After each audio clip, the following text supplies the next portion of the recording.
a craggy mountainside. The Erie's nests are some 20 feet wide in diameter, many of them, and you see enormous birds of prey, giant eagles throughout.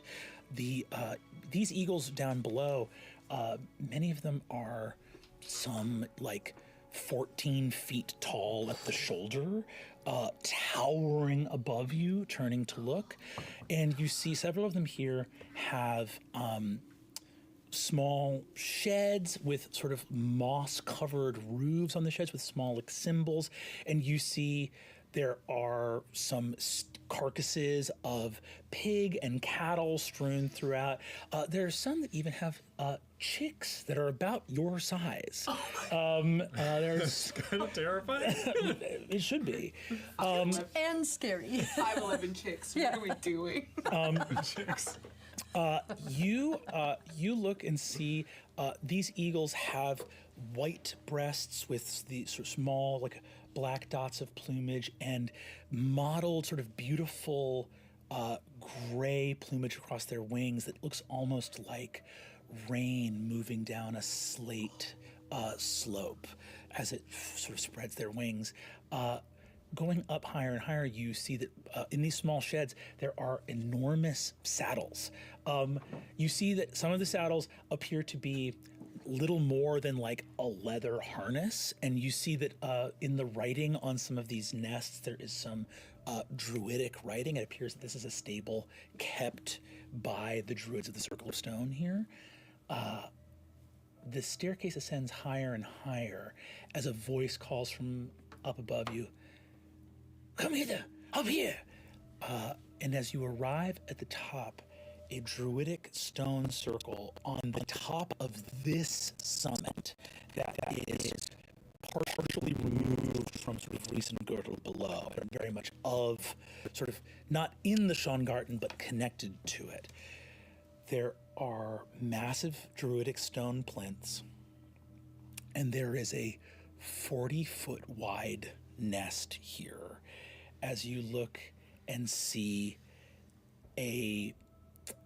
let's call it a 30-foot tall eagle with white plumage who sort of turns to look, sort of screeches out.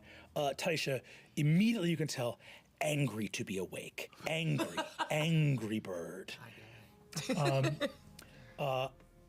The summit has this massive 40-foot wide nest, but a lot of other stone around it. You see there is a small armory section, like leaning up against something. You can see that there are sort of like ammunitions, arrows.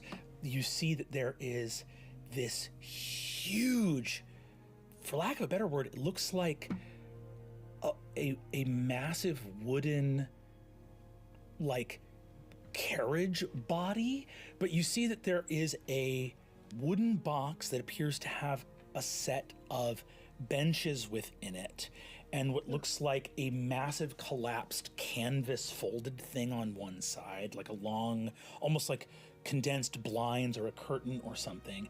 And you see that this box, this sort of like a carriage box, rests on massive springs to four corners that almost are like table legs that you can see. The carriage is suspended on springs from these four massive cornered legs of this sky carriage.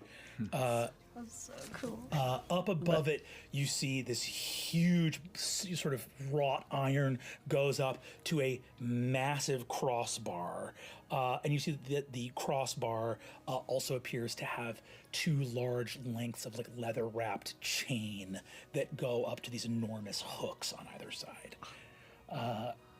You see standing by that carriage with some belongings in a knapsack under her arm is Amida, who turns to you and says, "Welcome. Are you all right? I heard some shouts down below." I put my blade up to her face and say, "Demon, drop this facade. Okay. We have already been to this once." Okay. She looks and says, "No, I understand. I believe it." She looks and says, What is the manner in which I might regain your trust that I am not a demon? So these are probably 16 by 16? You tell me. You're a druid. She speaks to you in Druid and says, he doesn't understand Druid. How Yeah. would he know that I'm speaking Druid unless you tell him? Well, I kind of want to lie to see what he'll do. He's holding a sword to me. Yeah, but you're a bear. Well. She says, no, let me be clear. I'm not frightened. I know. That's the best part. And then I look over at you like, we've clearly been joking in this language. Fair be it. Appreciate your candor. Thanks. She looks and says, very well. This is Altradler. This is the eagle. Altradler is snowy white. This massive white eagle that looks around. So he has like a little bit of plumage that darkens to like a soft gray around the edge of the beak and around sort of the socks of the leg plumage where it gets down to the talon. What a good boy. He has socks. Stay warm. They look like their little plumes. You look up and Amada says, I take it that none of you have, that the eagles below require skill and ridership to be able to use. So Altradler is probably the better option. She looks up and you see that Altradler has a big injury over one eye and it's a little bit weepy. He's not the best at night flying. Oh, no. And he's very old. So good. Okay. I'm going to cast Speak with Animals. Thank you. Yeah. You guys speak with animals. What do you do? Good. I'm so sorry for waking you up. I should be asleep. There is no sun. I know. I'm so sorry, but thank you so much for doing this. Doing what? We're going to go for a quick trip. Thank you. How far? Oh, as the you flies, couple hours, Oh? I think. I could be wrong. I don't know how fast you go. Is there a treat you like? We can find you like a really, really big cow when we land. Cow is good. I eat cow. Okay. If this one gets too mouthy, you have my permission to eat him. No, wake up, wake up, wake up, what? I think it's working. So loud. Yeah. Tyson's just standing there. I love him. Does it look like he's been hurt? Like that's just a fresh wound, or it's something it's just the way? It doesn't look like a fresh wound. It looks like something that sadly healed naturally and not magically, and so it's a permanent injury. Not that greater magic couldn't do it, but it is not a matter of hit point damage. It is a matter of he would need something more like regeneration or a deeper, a more profound healing. Okay. Okay, where are we going? Where's I know where we're going to end up eventually, but where are we going now? Yeah, I think we're just headed east. Are we going to Garwin Garwin, for this yeah, right. vision you had? What do Yes. Yeah. Sorry, I'm a little... It's been a big day. I understand this. Garwin, for our own reasons as well, Julian. Yes. You see that Amada You turns. feeling okay? Me? I'm fine. I'm just a little... Still getting the wine out of my system. Anyone who wants to give me a perception check? Just see what this. We're back, baby. Okay. I see bird. Natural one. Gotcha. 24. 4. There you go. 16. I didn't roll. Yeah. Valus, as Altradler shrieks at Taisha again, you look out. There were some noises of shouting down below that have stopped after that last bird shriek. We should go. Yeah, we need... Okay. Amida looks to you for a second and says, oh, travelers. She hands you this small knapsack that you see has a book in it and a couple of scrolls and what looks like some sort of druidic charms in the sort of bottom of this knapsack. She looks over and says, I brought as much as I could. She hands a small charm to you. This is on a piece of twine. It looks extremely humble and very old. It has it's 4 sort of twigs with an intricately woven series of colored dyed strings of yarn or fabric around it that make this very complex geometric pattern that sort of almost like written in the dots or instances of knitting through this woven charm hold a druidic rune. You look, touching the wood, it's almost as light as air, this charm. But as you touch it, it's incredibly. I'll say go ahead and give me nature. Yeah. No. 15. 15. 15's high enough. 14. 14. It's a 14. 14's Sorry. high enough. Sorry. No, dude, not enough. This is the opposite. This is the opposite of an air tag. This is a walker's ward. They're a very common type of magic item that has existed through the druidic tradition for a long time in Ahriman when it was not safe for druids to exist in the open. And it is a disguise against many types of magical detection. She hands it to you specifically, Octus. Thank you. Take these. I got as many charms and gifts and scrolls as I could. And you see that she says, and this, and there's a small treasure chest made of this blood red wood that you see is has 2 handles made of thick bound rope rooted to the chest in bronze that looks almost melted or welded there. And you can see that she says, don't touch the chest itself. And you can see that smoke is pouring up out of the cracks in the chest. Okay. I'm assuming you've written down somewhere what that does. Well, I thought I'd just explain. Oh, sure. And she says, so it's an interesting story. Just is looking behind. Yeah, same. I'm like, You sure it's Short not version. a demon? I don't know. Short version? Short for and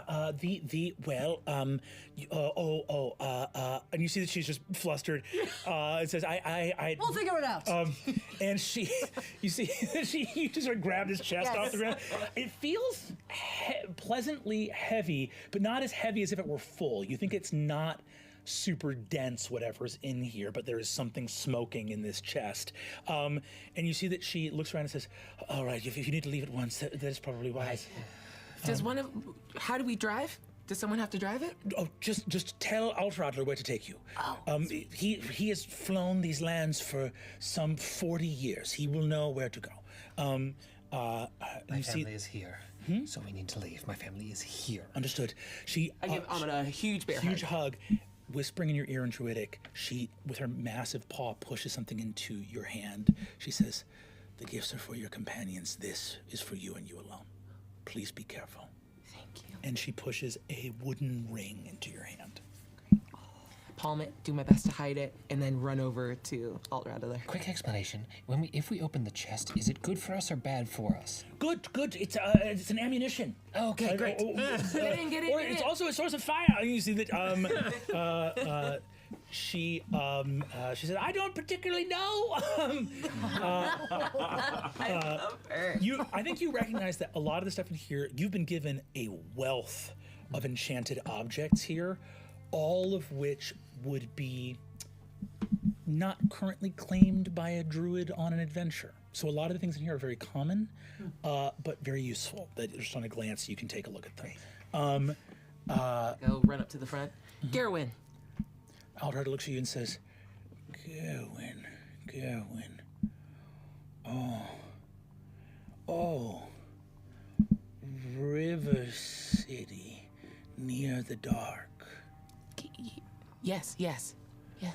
I don't want to fly to the dark. No. We would never ask.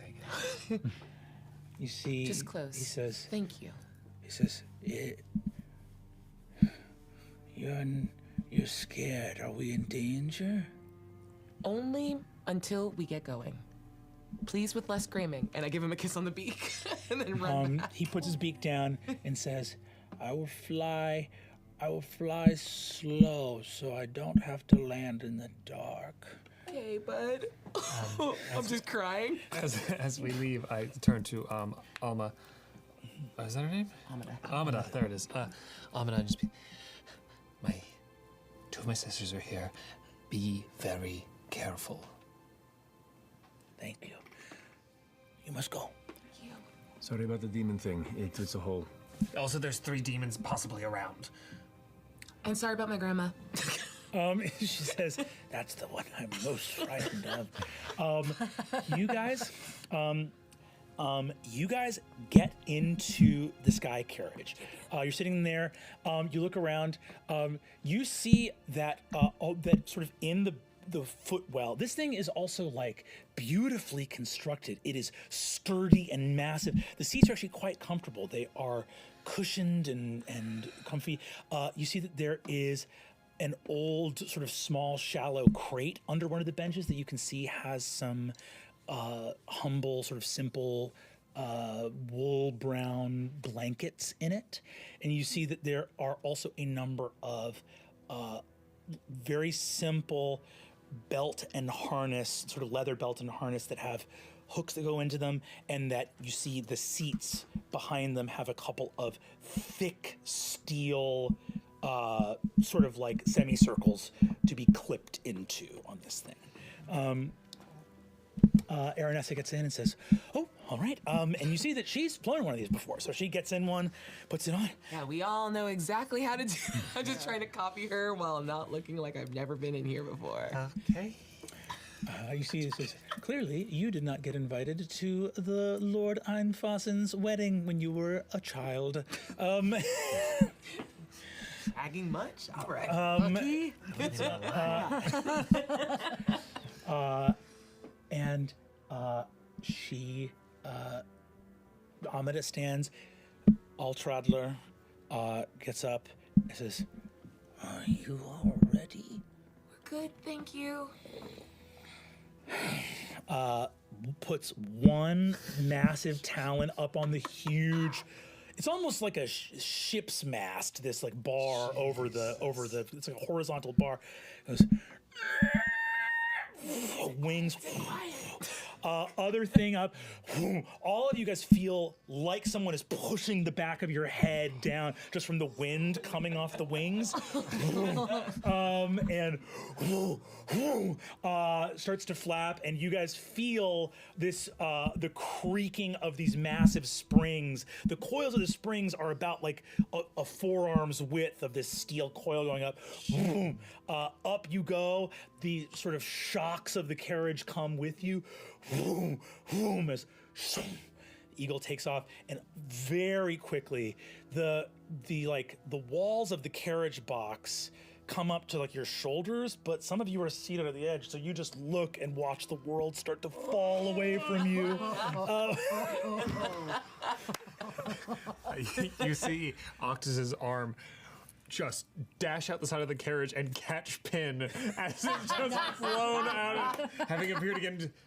Stop doing that. Puts Pin on his lap. You guys begin to take off. Go ahead, if you would be so kind. We're going to ask, you guys are using a giant snowy white eagle to fly I cast away. Flap Without Trace. Flap without trace. I don't have a spell slot for Pass Without Trace. Oh, shit. Yeah. We had a fight, Brennan. Did I take a nap? I know. No, you did not. I feel like it's so obvious that we're leaving in a giant eagle, and your sisters are right out on the other side. I know! Go ahead. I'm scared. Me too. I'm going to need a group stealth check. I'm going to need it with disadvantage. I disagree. It's probably fine. Horrible. Okay. Okay. Okay. Okay. Okay. What do we got? 15. 15. 16. 16. Twin 18s for a 19. 10. Unbelievable. So wait, we got a 15 and a 16 here? Yeah. Unbelievable. Hold on one second. Got everybody. That's okay. It's bad. It's Big not bird good. at night, but Big bird at night. how would one even see a bird in the evening? Could you imagine? Yeah, they don't exist at night. I couldn't imagine. I've never seen. No, I'm having a stroke. I've never Big seen bird birds at at night. night. Big bird at night. Yeah. Impossible flight. My you haiku, see- please don't kill us. On the median roll being a 16, you are off into the sky. Anyone who wants to give me a perception check? Oh yeah, I am looking everywhere. I'm not. I suppose. Julian afraid of heights? I don't think he's ever been this high. Oh, what? God. 17. 10. 10, No, 7. 7, 17. 17. I didn't roll. Didn't roll. Taisha, looking back out, you see Altarather is like shaky getting up off the ground, but as he gets up over the cliffs, all of a sudden he just whoom, and just starts to soar. And it's actually very even. More than even. You've also traveled by ship before. You'd say this is more comfortable than traveling by ship, given how steady the Eagle's flight is. This is great. On a 17 perception, you look behind you. Recent Girdle is already vanishing away, but you do see some light coming from the Eyrie, and you see two identical shapes speaking to Amida. Oh no. They better not do anything to her. I don't know how scary your sisters are. I barely do. Fair. But my cousin's no slouch. Yes, fair. No, okay. It would be. It would be absurd for them to start a fight with the druid that circles. But they did kill a house. Yeah. So. Yeah.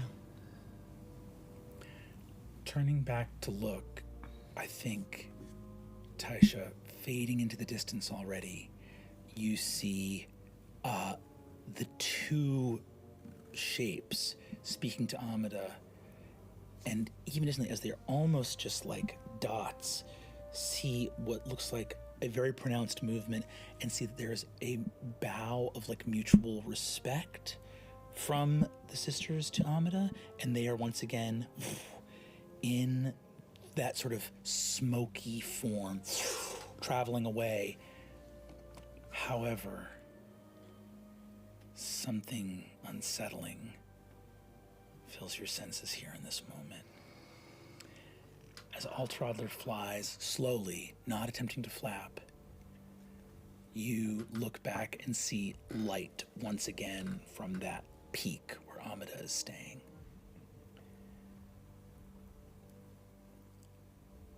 It begins to get colder in the air. And looking around you, I think you can feel or sense that something is wrong here. In the air around you, you begin to hear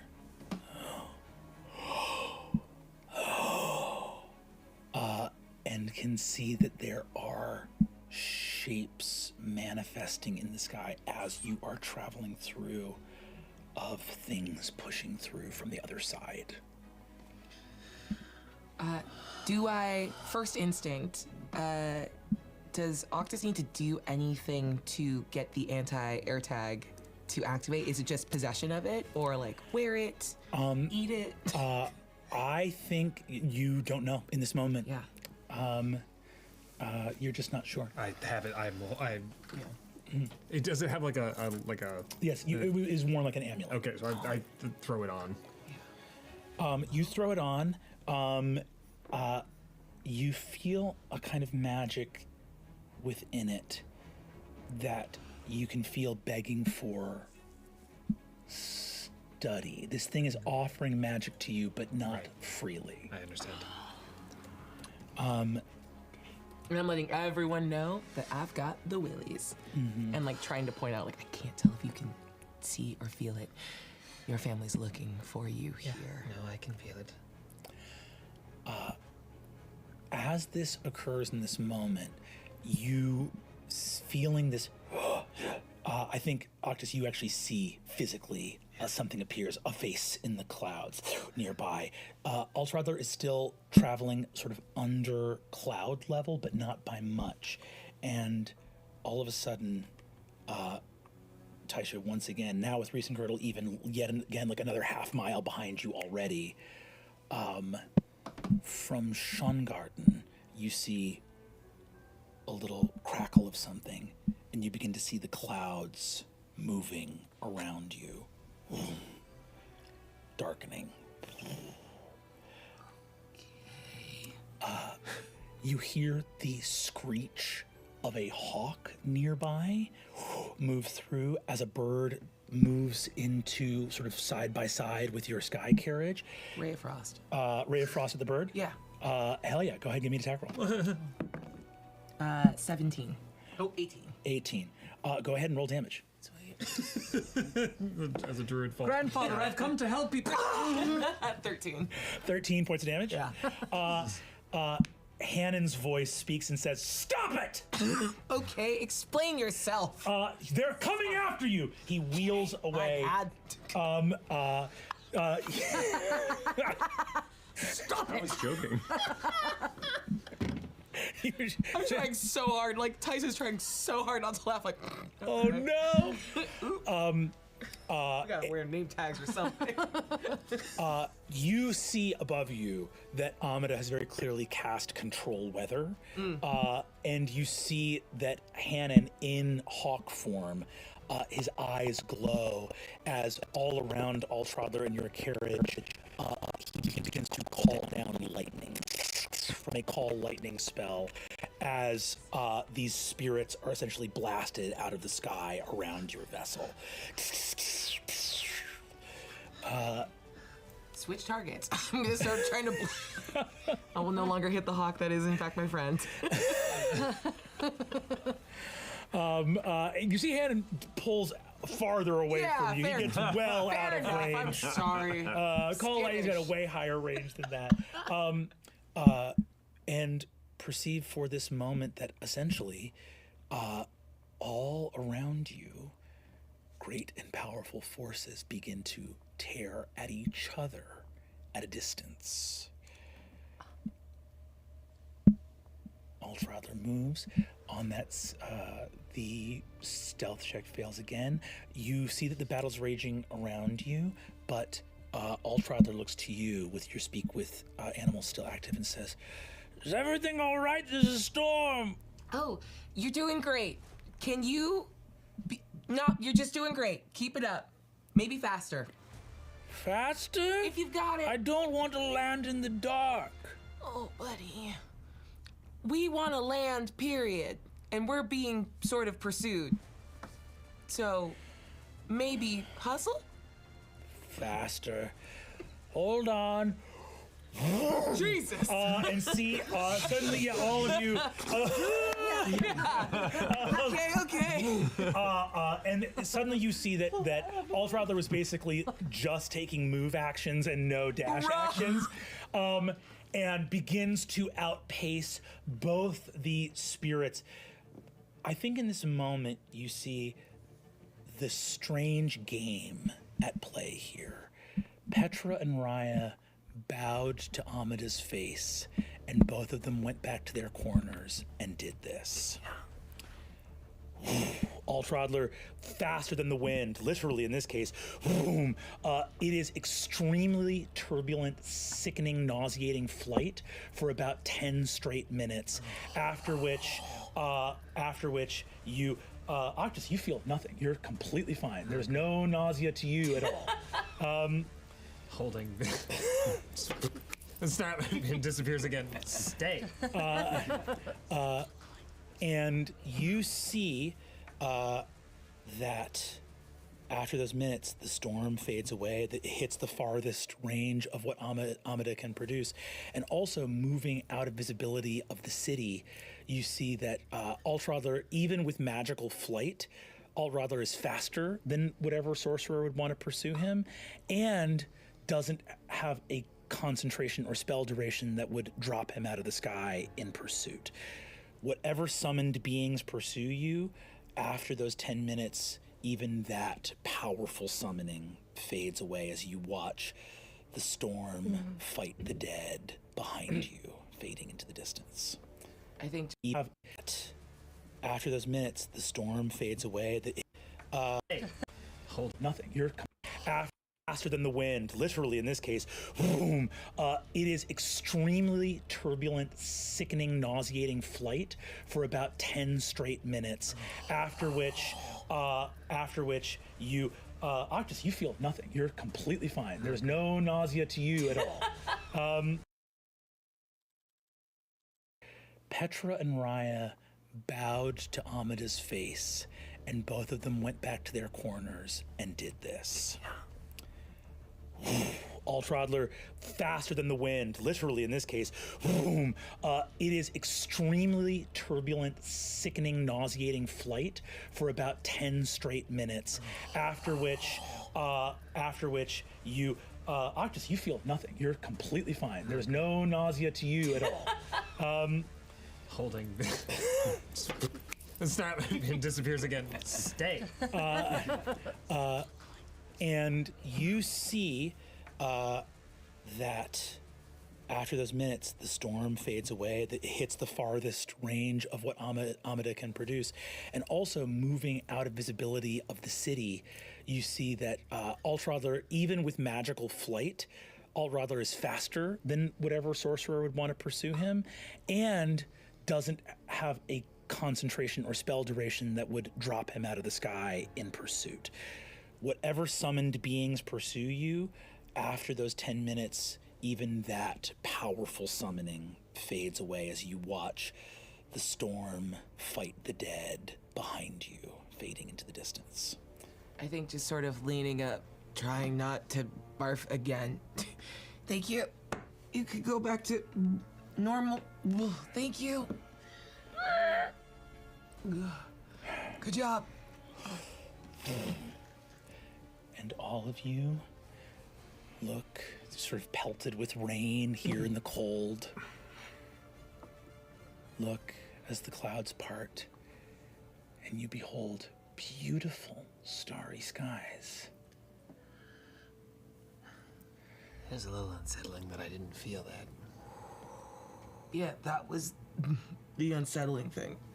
Hey, Octus, I fucking hate your family. Fair.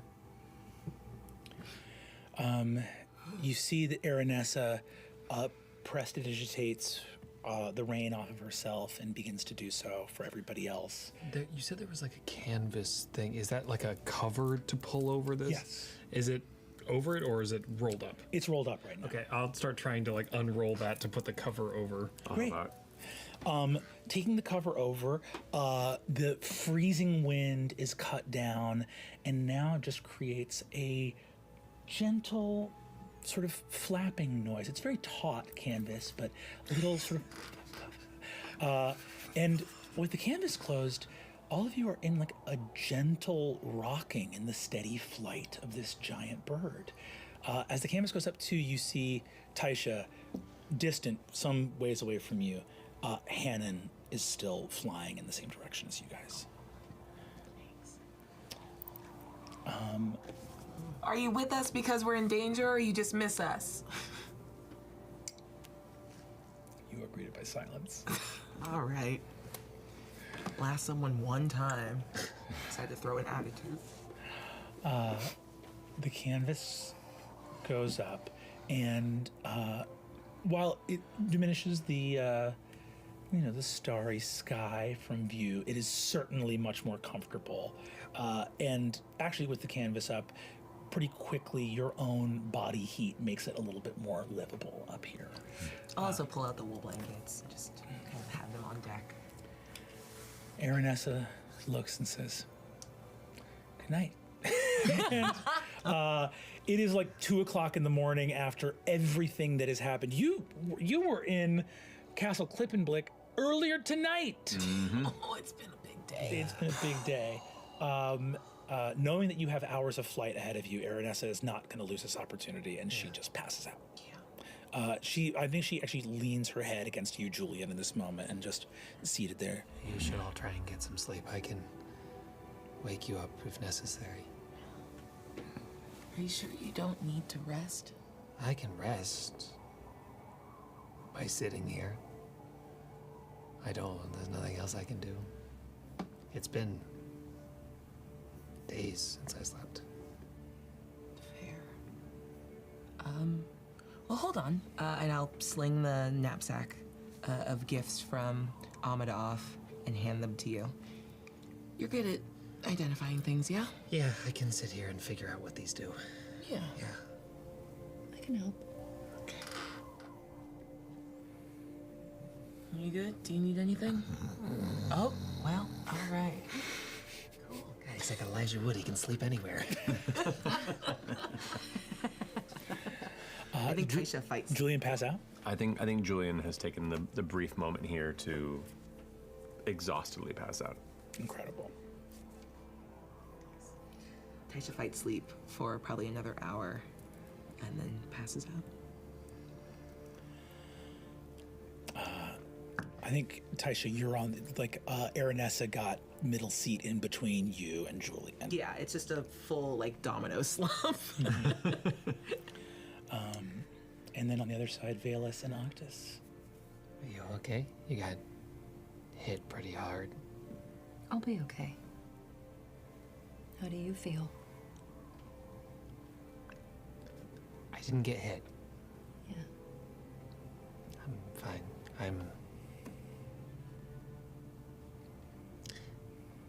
My brother died. Yeah. I mean, we weren't close. Julian has every right to be angry. But he was still my brother, so that's a little weird. I don't know how I feel about that. This has been a wild few days. Yeah. Not really. I'm sorry your family tried to kill you, did kill you. Yeah, they did real succeed in that. They seem to be good at that. It's fine. I think I just need a minute to not be immediately chased by them. I didn't do a good job at letting them know I wasn't alive anymore. Or I am alive. That I didn't do a good job at not telling them I'm conscious. I think is the best way to put that. Yeah. Your sisters seem, like fun. I mean, I really don't know them. They're the oldest. By the time I was born, they were already adults doing their own thing. Why do you think they wanted to kill you? And it won't be a surprise that I've been thinking about this. I don't know. I think it might... There's a number of reasons. I'm an embarrassment to the power that they have, because I didn't have it from birth, you know? Do they know about your abilities now? I don't think they care what wizardry is. Like, to someone who's born with magic, normal people pretending to be sorcerers, it's, I get, maybe a little disgusting. But you're not pretending. But it works differently. I wasn't born with it. I'm not special. I beg to differ. Yeah, well, from their perspective. But I think also they needed. There's power in ritual and the meaning of an ingredient used in a spell. So using my heart, a member of their family, to do something is possibly necessary. You understand? What? I don't know. I mean, as I haven't been in contact with my family for years, and I thought they were just gonna let me drift into obscurity. And they didn't. Well, I'll have to figure it out. But that's not an immediate concern at this very moment. It's gonna take time. And I still have to figure out Yes. figure out a more permanent solution to the hole in my chest and stomach. And then we have... Why are you here? You don't need to be. I know. But I want to be. It seems to be putting yourself in a whole lot of danger for really no reason. I welcome it. Like he does, Hannon. Wants to hasten his end so that he can stop living.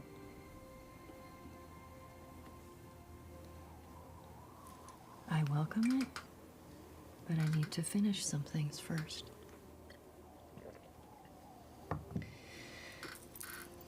I haven't felt... I guess this is hope. And I don't know how long. So I need to chase this until I figure out what it is. Okay. And help you and...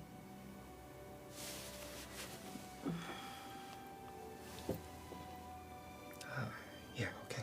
I mean, if I can help, I'll try. I don't know what exactly you need or what you're looking for, but... You don't need to do anything. Okay. Well, would you like to try and rest? Or I meditate. I guess I can try. I need to... It sort of helps. I don't do it all the time, but I can try. I also should figure out what some of these things do. They need to know for when they wake up, but I need some time. I will need to take some time to... I don't know. Decompress? Maybe? I don't... But I can try. How do you do it? Like, what do you do?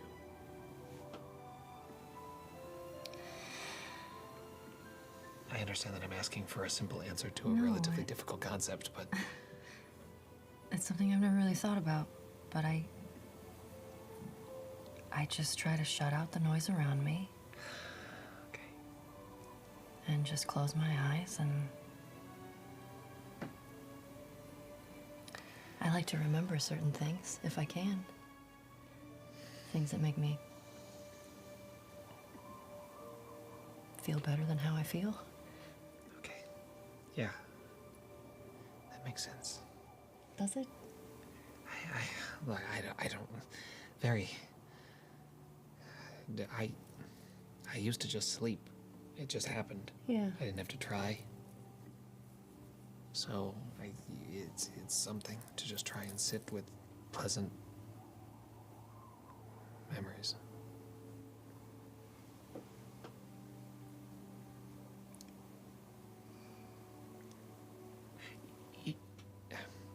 You know what? I'm good at learning.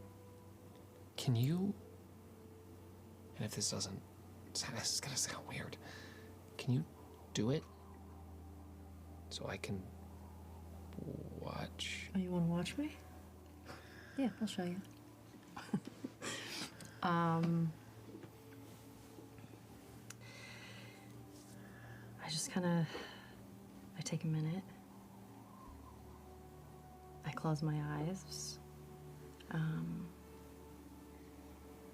I try to go into a trance. Which is hard because I know somebody's watching me. Yeah. I kind of like get that feeling, and I start just like kind of looking at you and like, but also trying to identify, like spend time being like, okay, what are these things? And just keep like out of It's the like periphery. when you're trying to pee and you know someone's listening. Yeah. And you're just like, just go. So I go into a trance. That was a really stupid example. I don't know why that's what came to me first. No, it is like being pee shy. Yeah, it's pretty shy. I think that's the medical term. Thank you. I want to be so much cooler than I am. It's remarkably easy. It might have been harder, honestly, if the canvas had not been closed up. Not only because of the wind, but because for a moment you were looking at Ahriman spread out underneath you. Phyllis is 800 years old. Has she ever flown before? Maybe. Maybe, but this feels different. It's part of the This world. feels new. It's something new. Different stars in this part of the world. You, with the canvas, there is just the wind rushing past. Altradler beats his wings maybe like once every other minute. And it creates this almost soporific, it's rhythmic, it feels like white noise, cool air, warm blankets. And then you're gone. Where do you go in your memory?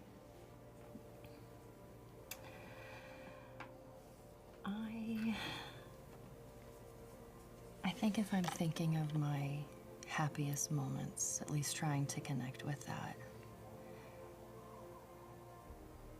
I think those thoughts always go to my brother.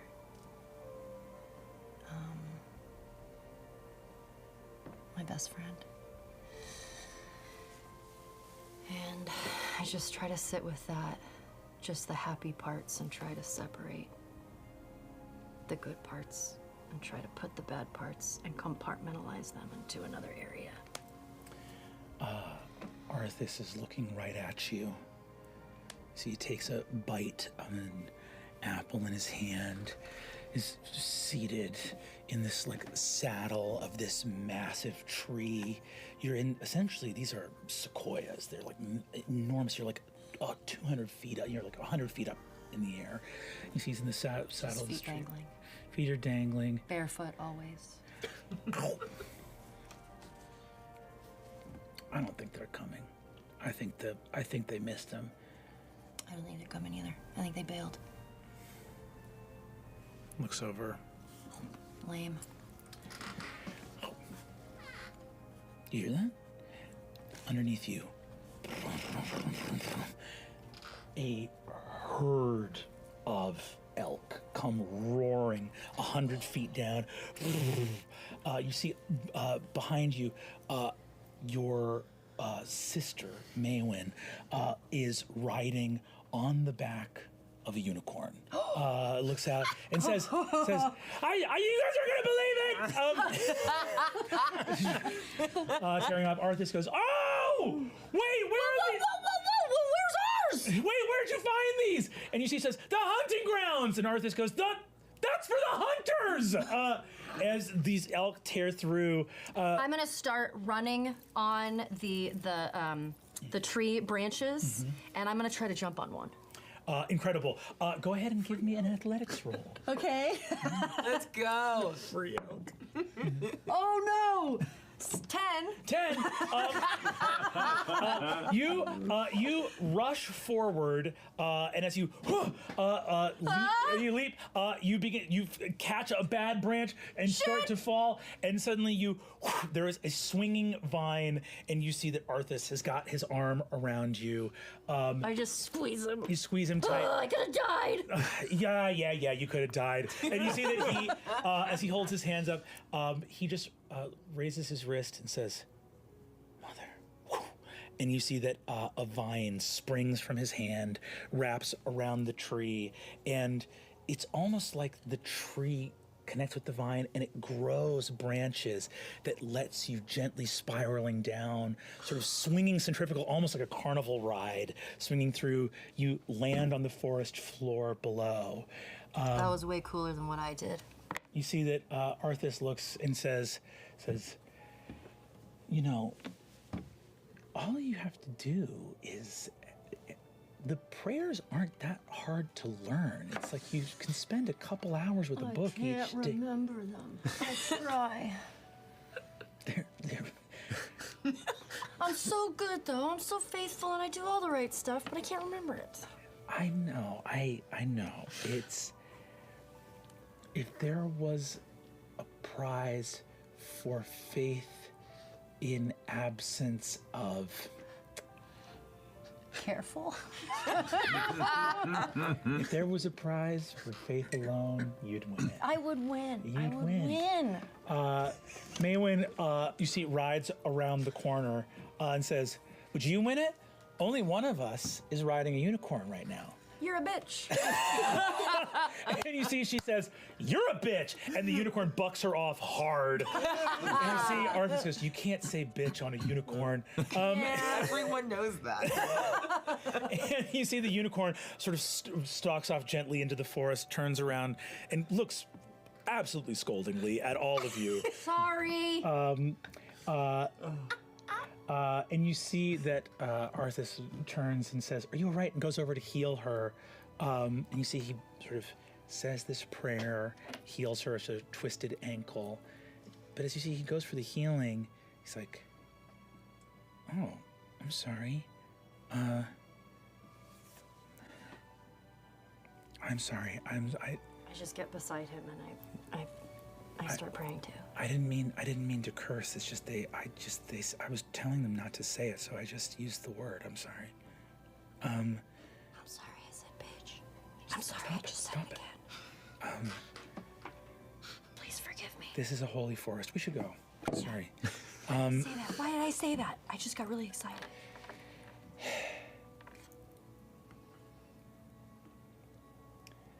As you walk, you can just see that Arthas is sort of possessed of...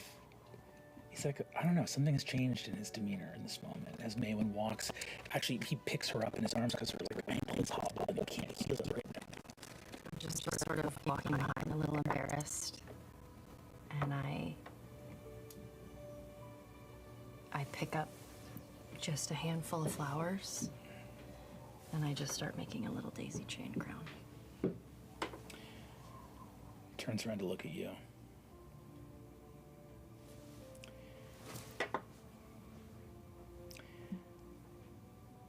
In a few more years, you're going to be 50.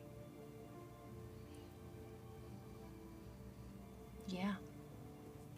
It might be time to think about where your passion lies, or how you want to devote yourself to our people, to our mother. You can't just keep running off the branches. But it's what I love best. He looks at the flowers in your hand. Or maybe you'll find a different way to pray. That's sort of like a prayer. It's repetitive.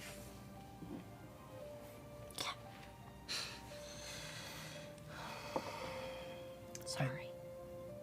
It's okay. You don't Sorry. That's who we say sorry to. You don't ever have to say sorry to me. And you spend the rest of your time walking home.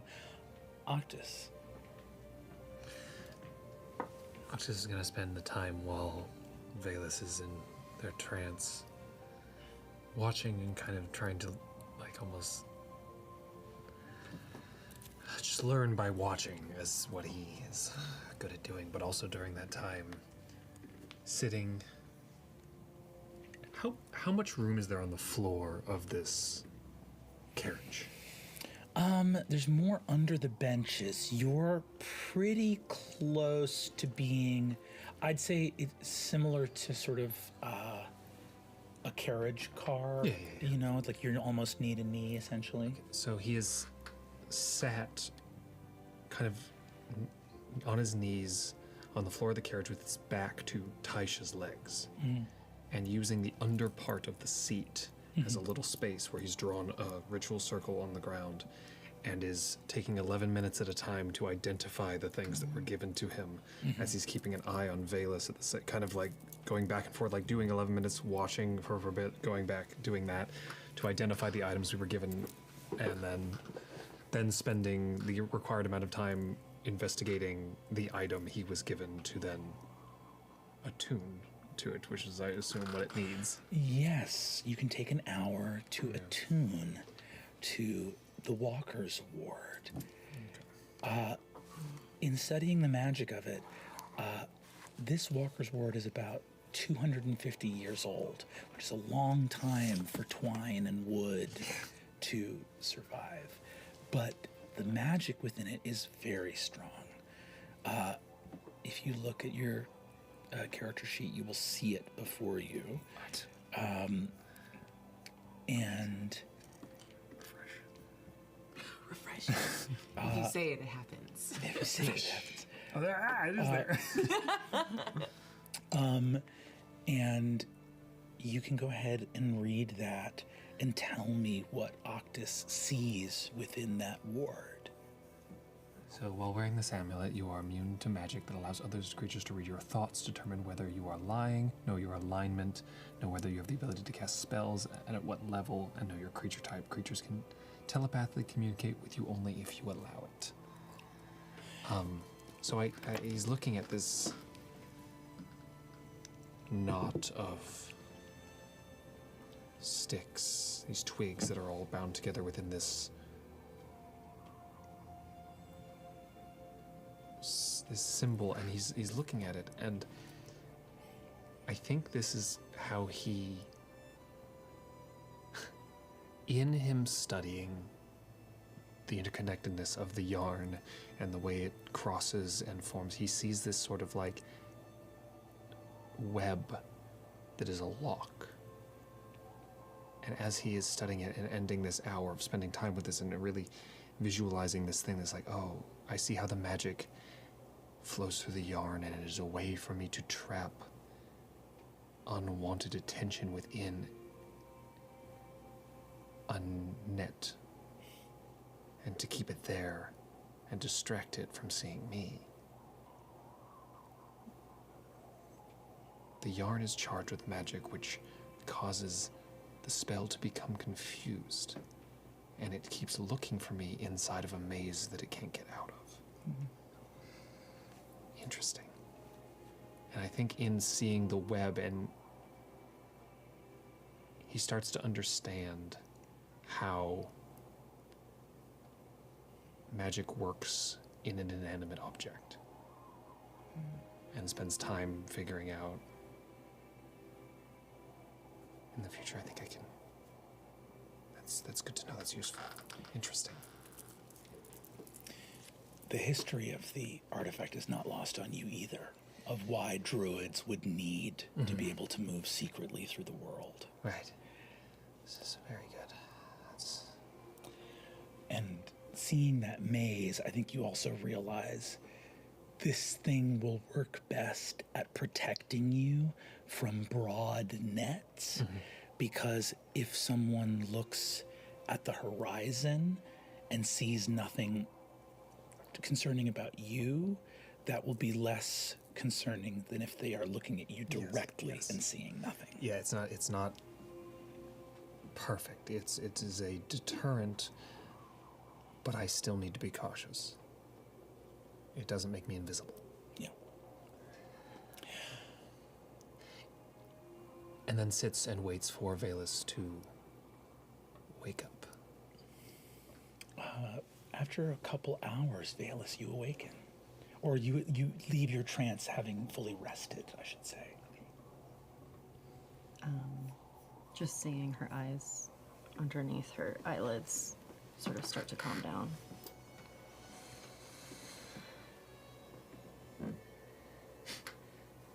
Did you learn anything?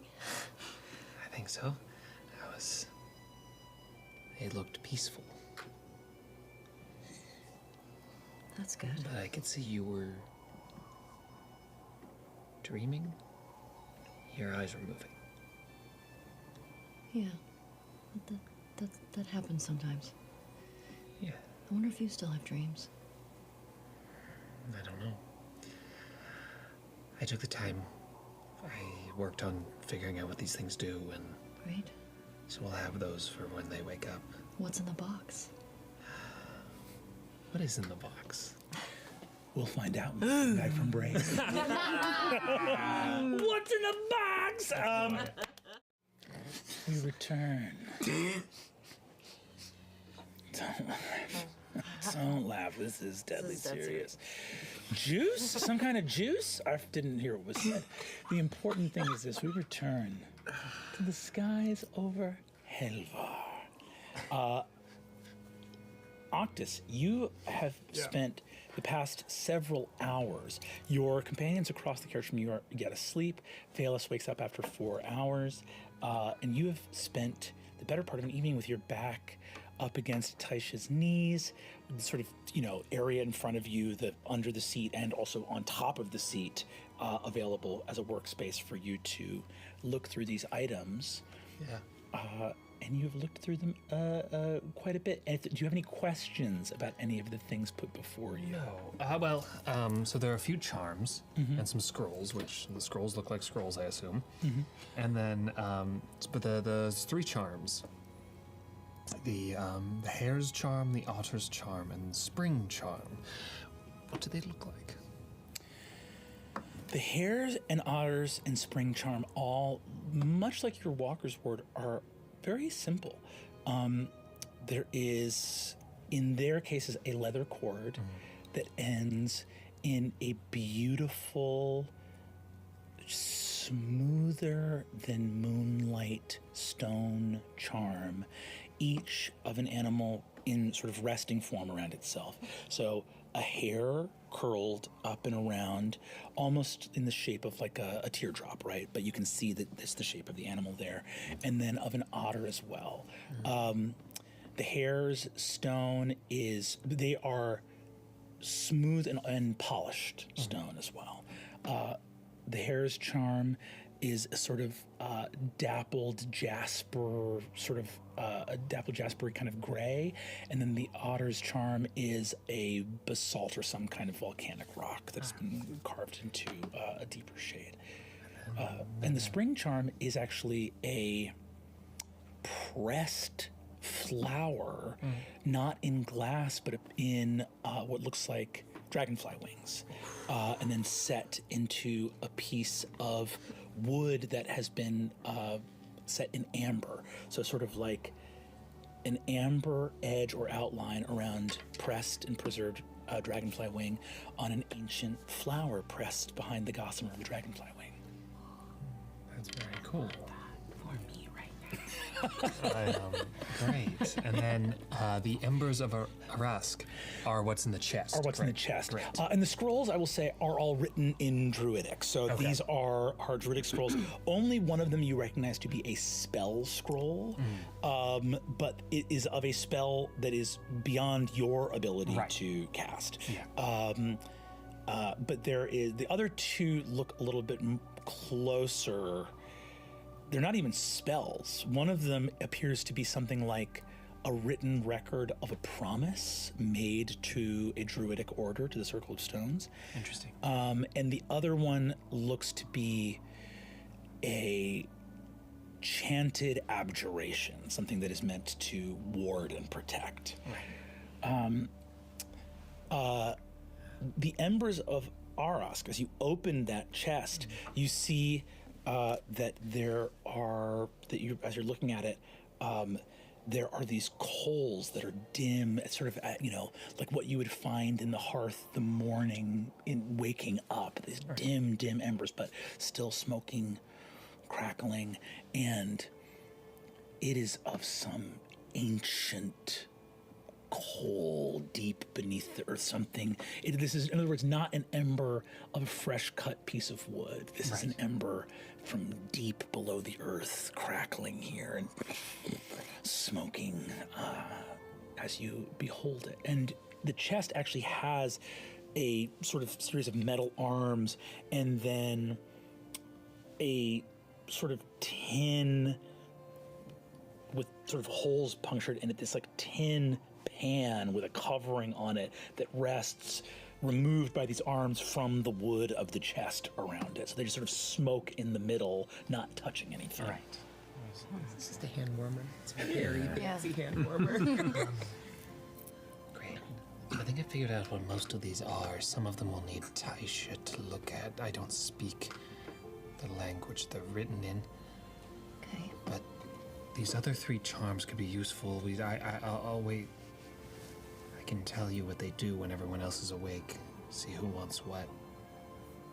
Okay. This is very. But the chest. These are these coals. When you come in contact, they will effectively burn someone they come in contact with. So. Fun. And she said it was a form of ammunition. So I'm assuming some sort of sling apparatus could hurl these at people and burn them. Cool. Which would be useful. How? I mean, I I assume. wonder if I could put any in my sensor. I don't think you. These were the things that were hurriedly given to you by Amida. I don't think that occurs to you to be far from it. I mean, she said ammunition, but that's her. That's her. Yeah. We could always try. I like experiments. Me too. Options. Things to think Options. about. We'll wait till everybody Let's else wait till we're weighs not in the air before we burn the carriage Oh, down. yes. That's Just right. wake up That's and a we're good like, idea. the eagle's a phoenix now. Toy with the pieces. You're not landing in the dark, little buddy. You are the light. We made light for you. Yes. The one that probably is of the most interest to you, I mean, because as you said, the scrolls and the charms were created for exactly this purpose, to give aid to something. But the embers appear to just be this discovered thing. Arisk, you would know, is the Titan of Fire, the primordial queen of fire. But the other thing you see here is this thing that has a title on the book and is sort of a book of druidic magic. This appears to be a more recent, painstaking copy. Copying these books is very challenging. So this is why you were given one at all. But for what your journey was, this is the Kibanimkadaz, which is Oh, that was at the bottom of the list. I see this now. I didn't see it before. This, to you, pulling it out, is... the Kibanimkadaz is the book of the names of stones. I spelled that definitely so wrong. Probably not. That's so cool. Not even close to what's on there. I will never look. That's so Trust cool. me. You're looking through that. I think Valus, looking at this book, waiting to see sort of like the indentations of either prose or poetry, you see in Druidic lines, columns, ranks, words written, some smaller shapes here lighting off, sketches with tiny script. There are pages of this book, which is a sort of large dwarven tome, that in Druidic have lettering that is maybe a 20th of an inch tall, like the finest script. This is like this is like instant migraine to try to read this book without some kind of magnifying power. And I think like the it is Santa written Claus. in Druidic, so the language. I can take a minute. I don't know if this will actually work, but I can ritual cast comprehend languages. Baby. So Casting comprehend, you begin to decipher the Druidic script in front of you and see the names of not only vast ancient Druidic namings for types of stone, written as the term they use is family name or surname for the types of stone. You see there are hundreds of pages of just the individual names of stones out in the world. That's that rock's name. Gregory. Each of these, the names of individual stones, some of which are small enough to be held in a hand and are described as such, typically the shortest name is somewhere in the neighborhood of 14 pronounceable syllables. Oh my god, this is incredible. This is. I don't know how to say this, but almost like a family history of stones, actual rocks. Whoa. I think this will allow me. If I use it, spend some time with it, I can. If we find something that is made of, or at least partially made of stone, I might be able to find out who it is, which is very interesting. Who? Well, it will have a name, supposedly. Whoa. Even in this short comprehending of languages, I think one of the things you see that this book is not intended for, but your wizardly mind begins to see, is that with so much text, phonetic structures start to appear. Right. Family, you begin to see the grammar. Well, if that's a family name, that's where that goes. And I noticed that these two first names over here are the same. So if I were to encounter a stone like this or from this other family, wouldn't this have to be its name or at least close to it? And begin to sort of see the empty spaces might not be that empty. Yeah, that's interesting. There might also be enough text here for me to decipher this language and not have to use a spell, but that's not important right now. This is fascinating. I think Octus, you are beginning to also feel, even though you do not need sleep, you are becoming aware of the joints grinding down your cartilage. If you don't mind, I do need to try and rest. Yeah, I'm gonna try and do what you did. Okay. So I'll just kind of puts his stuff away, gets back up on the bench, and just kind of like slouches down on the bench and sits. I get one of the wool blankets. I know, this is dumb. No, I appreciate it. Thank you. I just cover him. Yeah, like a bird. It's night now. Go to sleep, go to sleep. Let me just double check here. Yeah, interesting. This is so bonkers. So, Octus is there and is just kind of.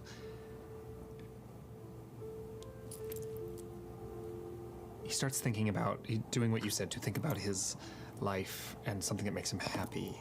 And as he does, the light in his eyes kind of like dims a little bit, but his eyes are still fully open. It's almost like just someone turned off the light, kind of, and he kind of goes into himself. But I have to mechanically speaking, I have to spend these hours in inactive, motionless state during which I retain consciousness. That sounds. So so he's just staring forwards, but I think his is inside of his mind. Okay. Been there.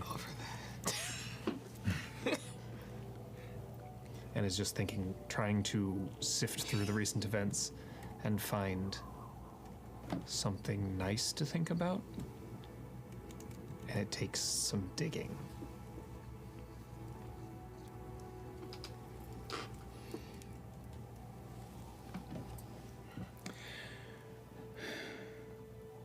Digging into your memory, what do you find that brings any sense of joy?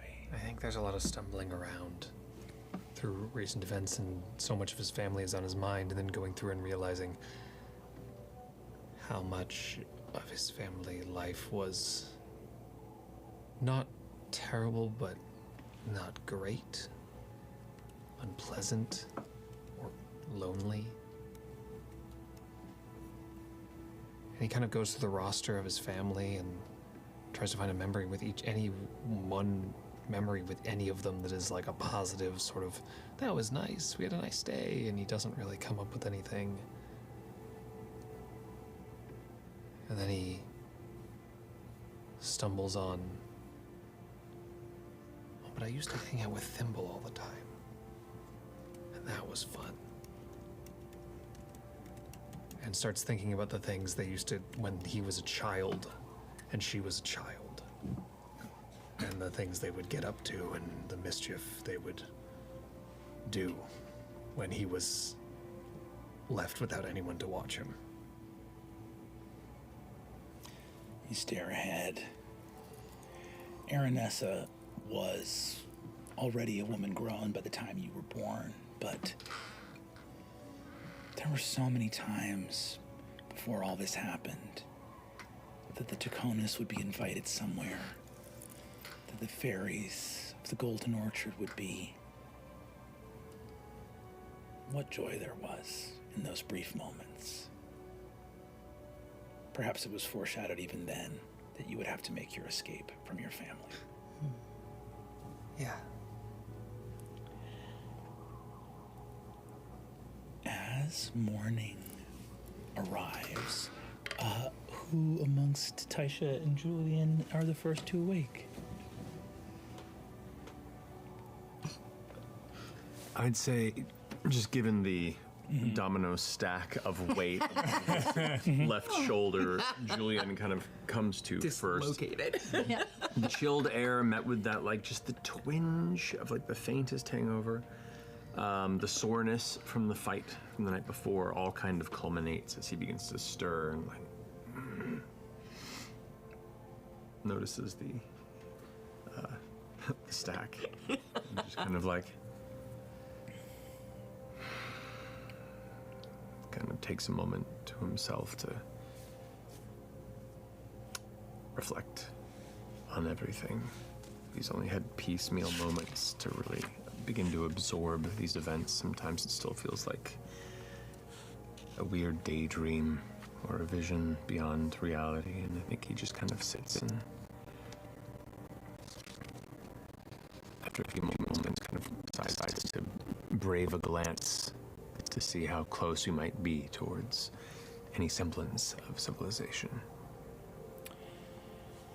You glance sort of through the crack in the canvas underneath and see, sort of hard to see almost, and you realize that Altradler has been circling for maybe like an hour or two. You are above Gerwin. He has not wished to land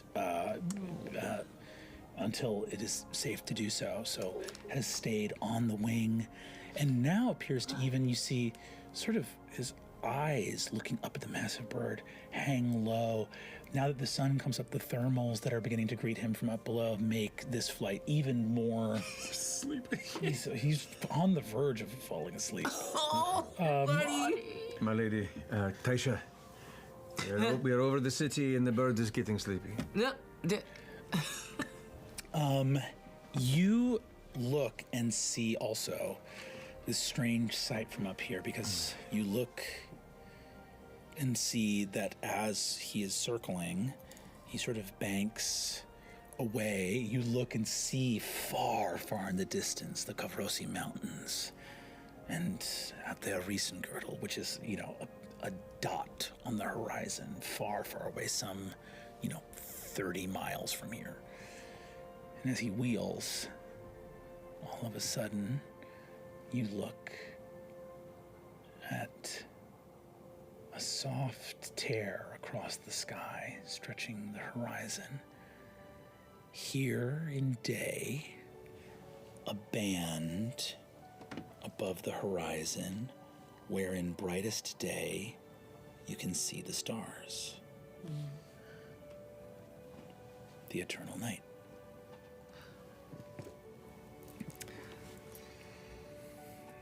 Barrow-Dal of the fallen god of the sun. It has not known the dawn for 70 years. From the outside, it looks almost like a celestial wonder, a thin band across the blue, where the stars can shine, and that thin strip of land on the horizon, where it glows with that silvery moonlit glow. You know the feeling of nausea that awaits if you actually approach that place on foot. I'll go talk to him. And I'm gonna clamber out and kind of crawl towards his head. Like, good morning.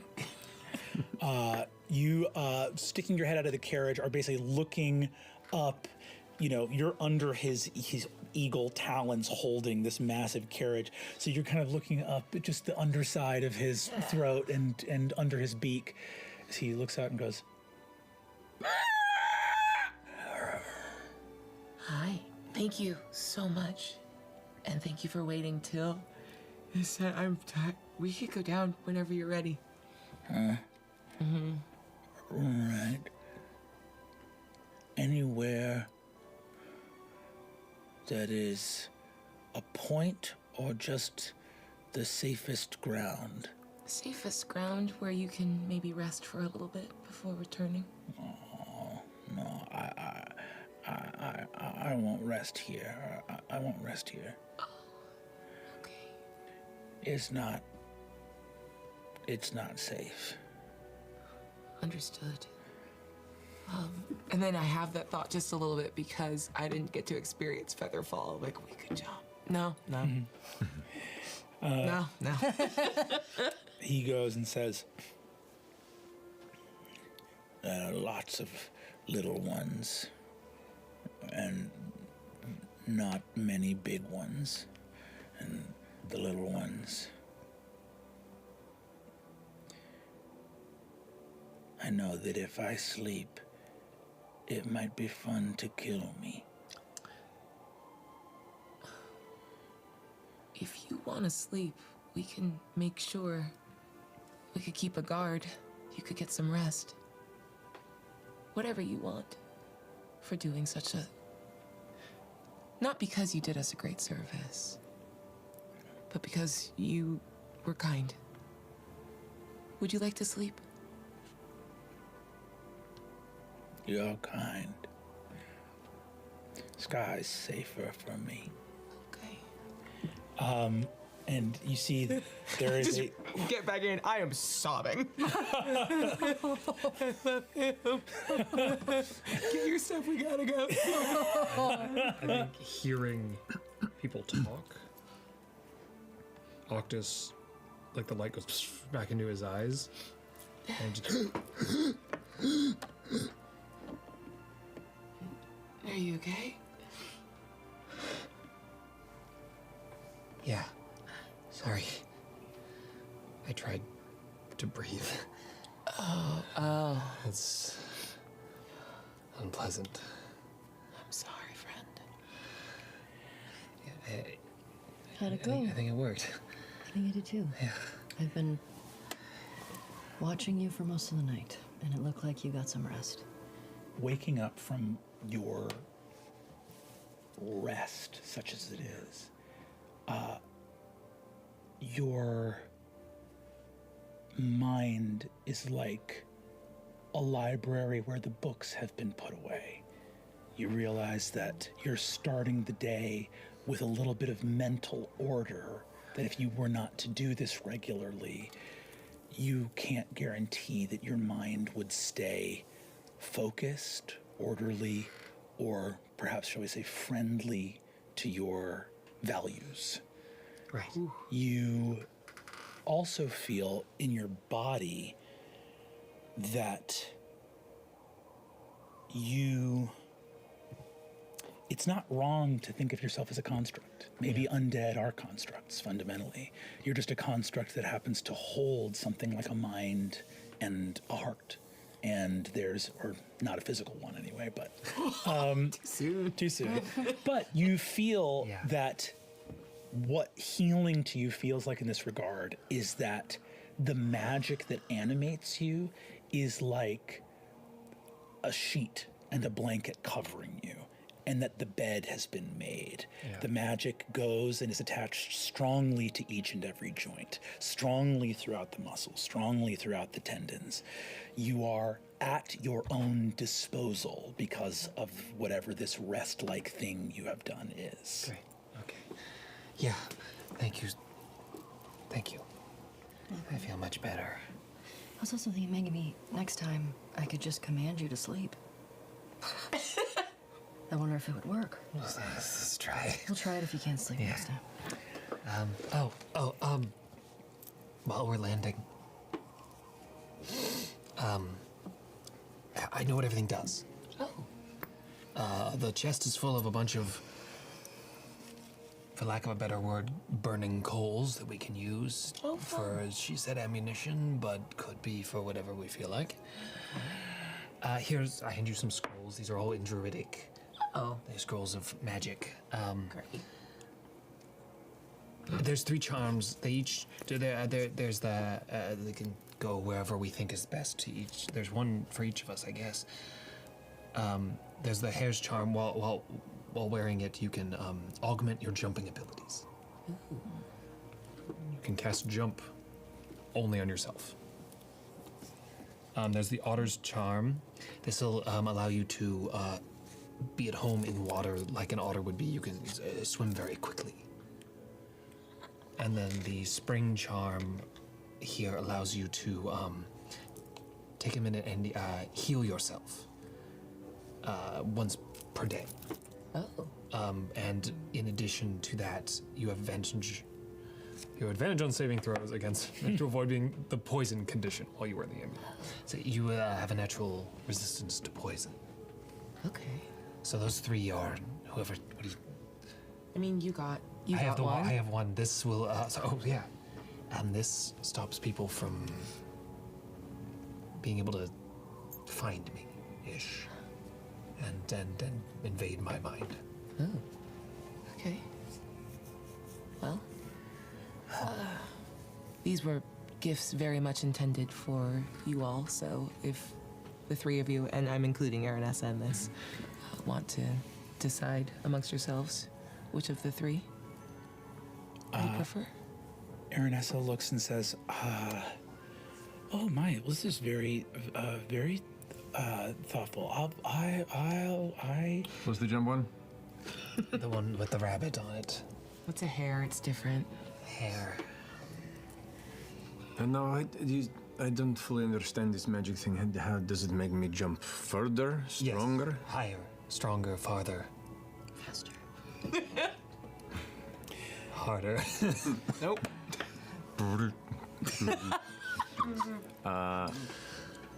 How much? I do not understand the specifics. I have to understand how this works. Sorry. It looks up the jump spell. Hold on.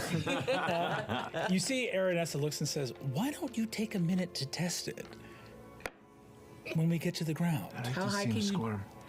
How high can you jump without it? Pretty high. All right. Let's see. I'll take it.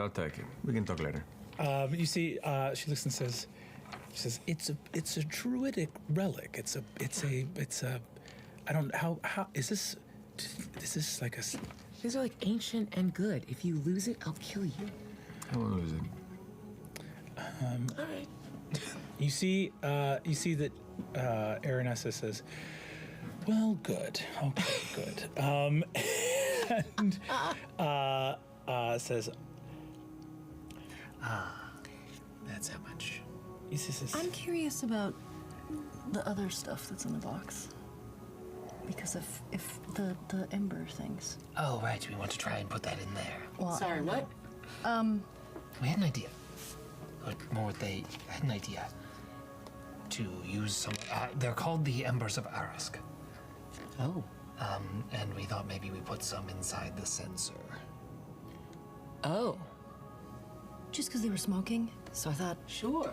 But I don't quite know what they do. They would, when struck with one, if I'm understanding them correctly, when struck with it, it burns people. Okay. Cool. That's how most fire works. They do 1d6 fire damage. Okay. My nose starts bleeding, but I do understand better. Just that noise. Just, Is it like you throw them? And it's just like a. So it's like, mechanically speaking, the ammunition to like a rock in a sling where you would like throw it at something. Okay. but it's not, I think, beyond Velus's, like, essentially, there is, let's not let the D&D mechanics confuse things here. These rocks burn you if they hit you.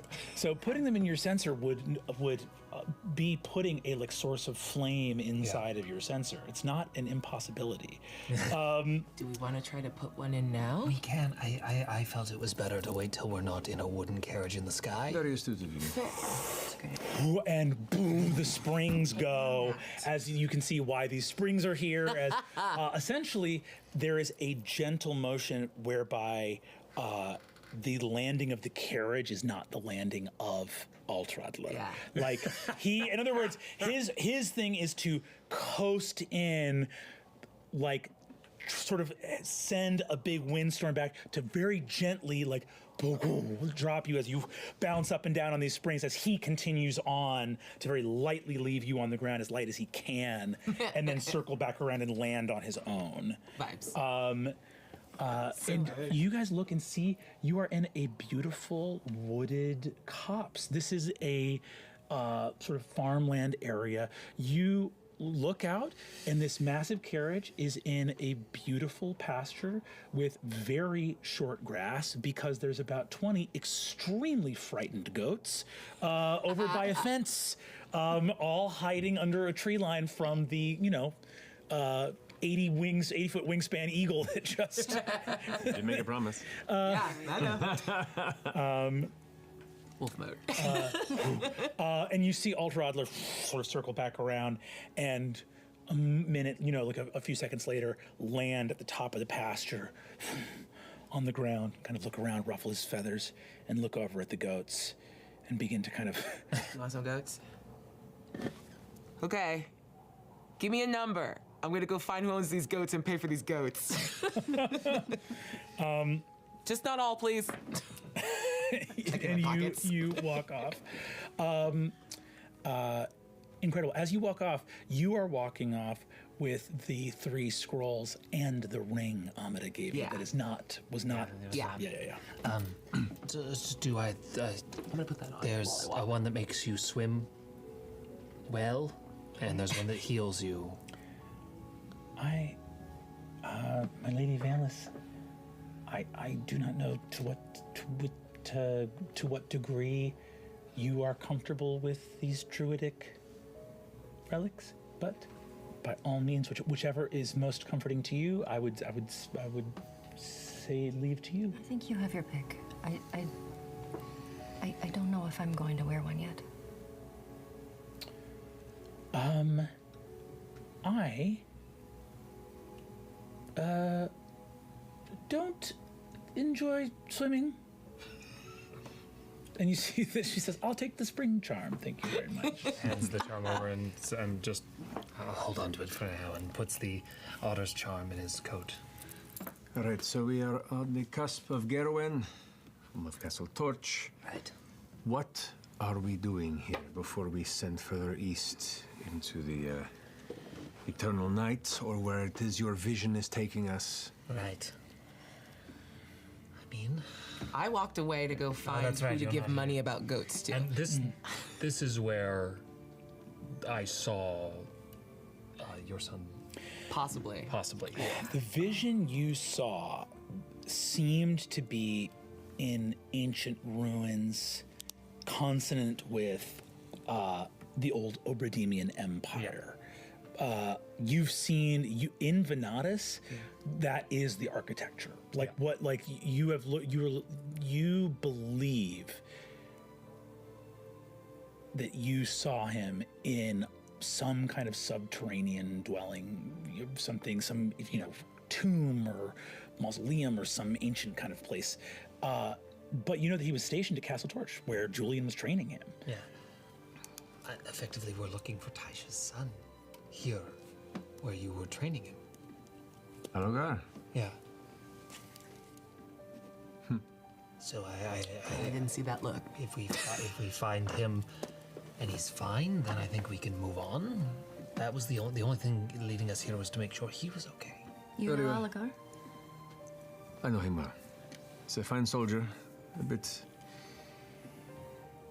well, appreciatively impetuous at times, but has the talent, a little more refinement in time. We can look for him.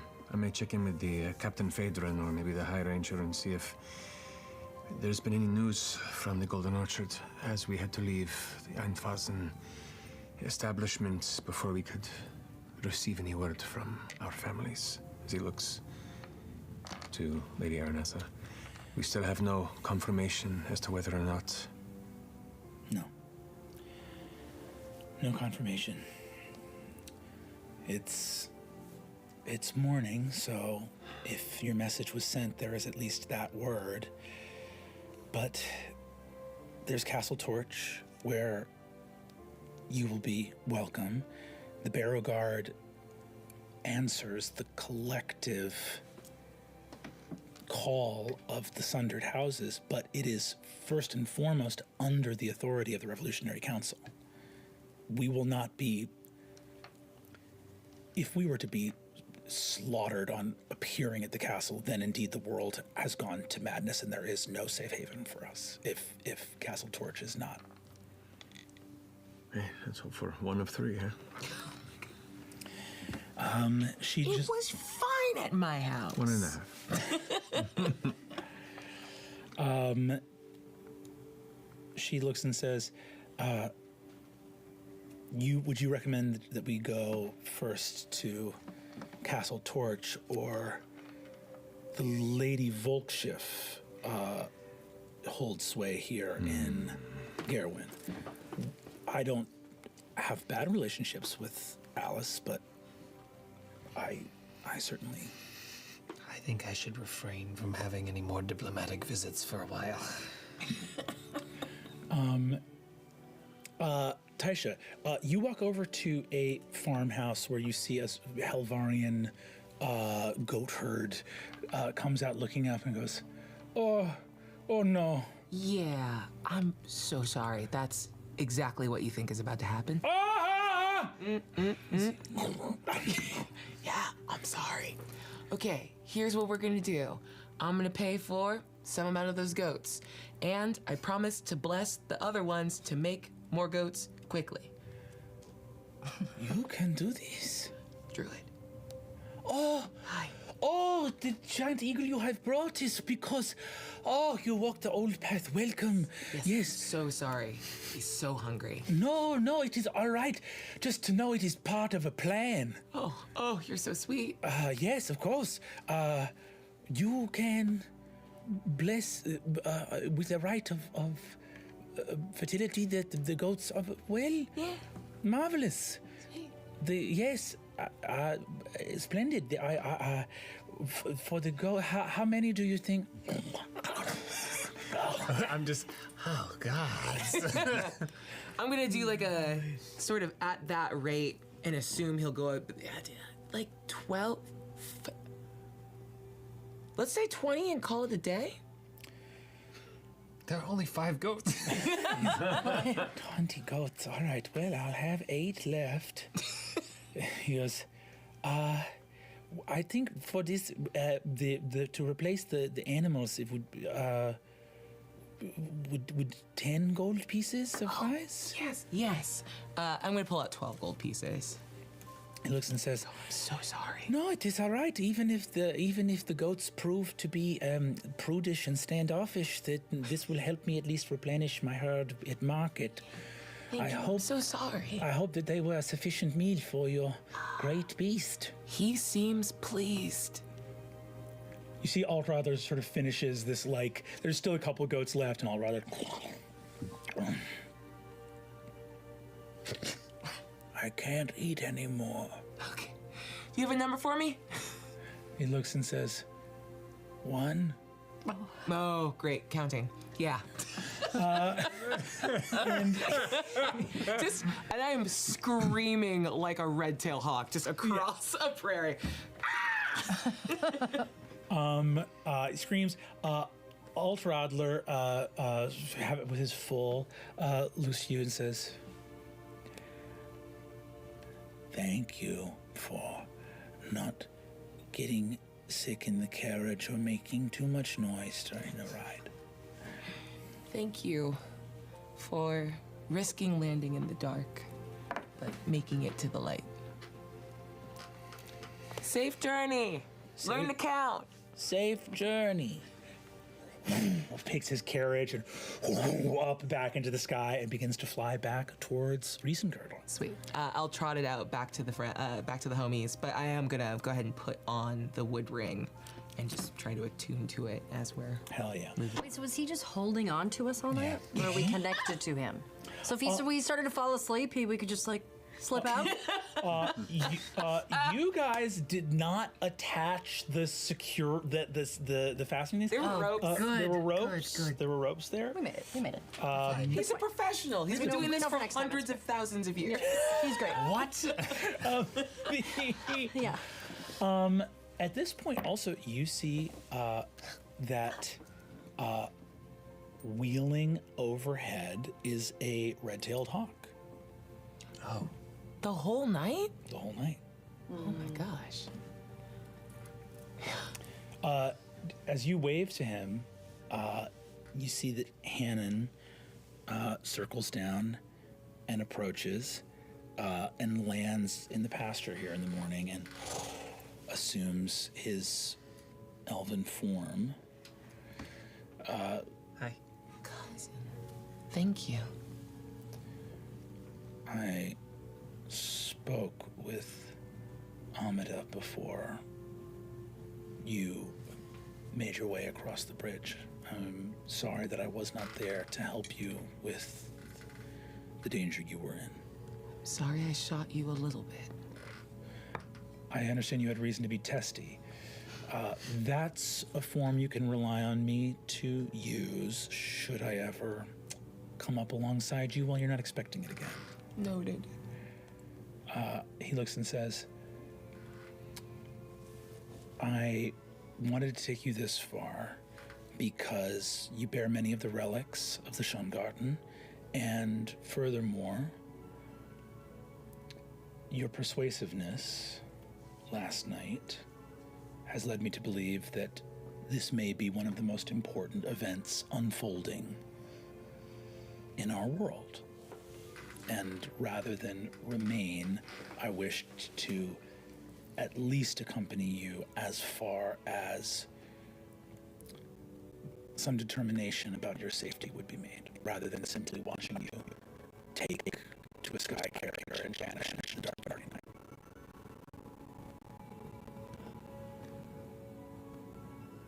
May I offer you, not quite a blessing, but a bit of my favor?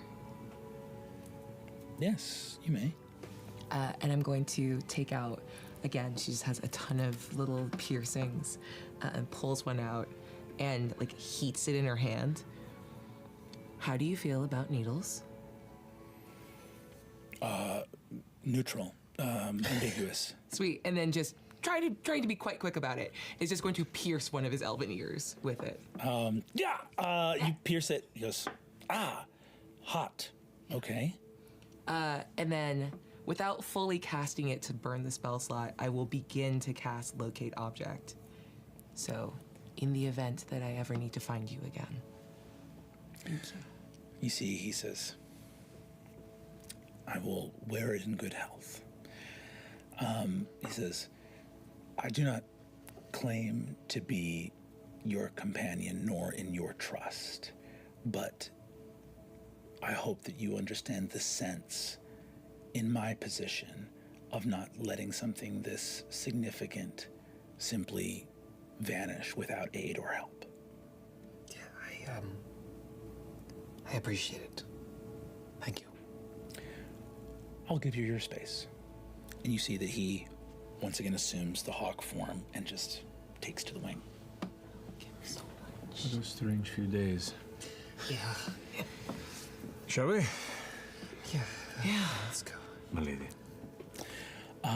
And you guys walk and behold Carrying the chest. carrying the smoking chest Totally normal thing to do. as you sort of trundle along up this dirt road heading towards Gerwin. Gerwin is a little riverside city. It has diminished due to its proximity to the Eternal Night. You see that there are sort of exterior farmhouses that used to be kind of like village, sort of like how little hamlets and thorps will add up to villages and towns that get to the city. There's farmers far away, and these inner places where it would have been little hamlets and blacksmithy places and things like that as it gets closer to the larger city are abandoned and overrun. These places, there's a lot of vines, a lot of abandoned homes and houses.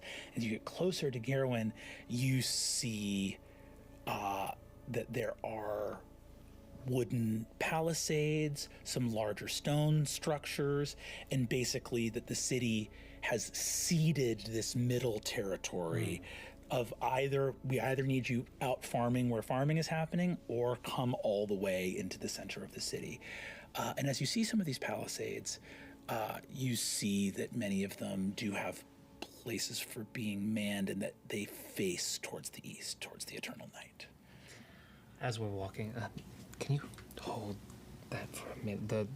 Give me my half of the box. And as he's walking, you see him sort of gather energy in his hands, create this symbol of these two like skeletal hands that are crossed like this inside this sigil he's making in the air, and then brings it to his chest, and you see these spectral sort of, and like an overlaying of a skeleton goes across Octus's form as he casts mage armor on himself to defend, just be like, thank you. As you move through, Julian, you've been through Gerwin many times before. You see that you're on the eastern side of the river right now. The major castle of of House Volkschiff is up on the western side where the larger city is. The city used to be, I think, more equitable between both sides, but the river provides a natural defense from things coming out of the Eternal Night, and so the western side of the city, the western side of the river, is a lot livelier, and you can see that has the traffic on the main highway coming from Riesengirdle that would head up to the Golden Orchard, up about 100 miles north into Tel Mora. On the eastern side, however, you look over and see up on a hillside, probably like over like a league of travel into some more forested area, a massive ridge-top wooden castle, like an old Mott and Bailey castle. Enormous wooden palisades, built so quickly that it was built of wood rather than stone, and you see enormous beacon fires all throughout that are not lit but are being rebuilt again for another night of keeping watch, with the banner of the Barrow Guard and the Revolutionary Council Castle Torch. Very well. You lead on. Well, if we plan to stay partially rested, let's inquire to see how much word has found its way this far. Any questions we have for, perhaps Lady Walkshift, if not at least the captain. Then, lest we have any other reasons to stay, and any other visions that come to you that call our attention, then we will lead on to... Are you bringing us to the dark? I thought you wanted to go to the Golden Orchard. I do. Need to see if we are dividing paths soon.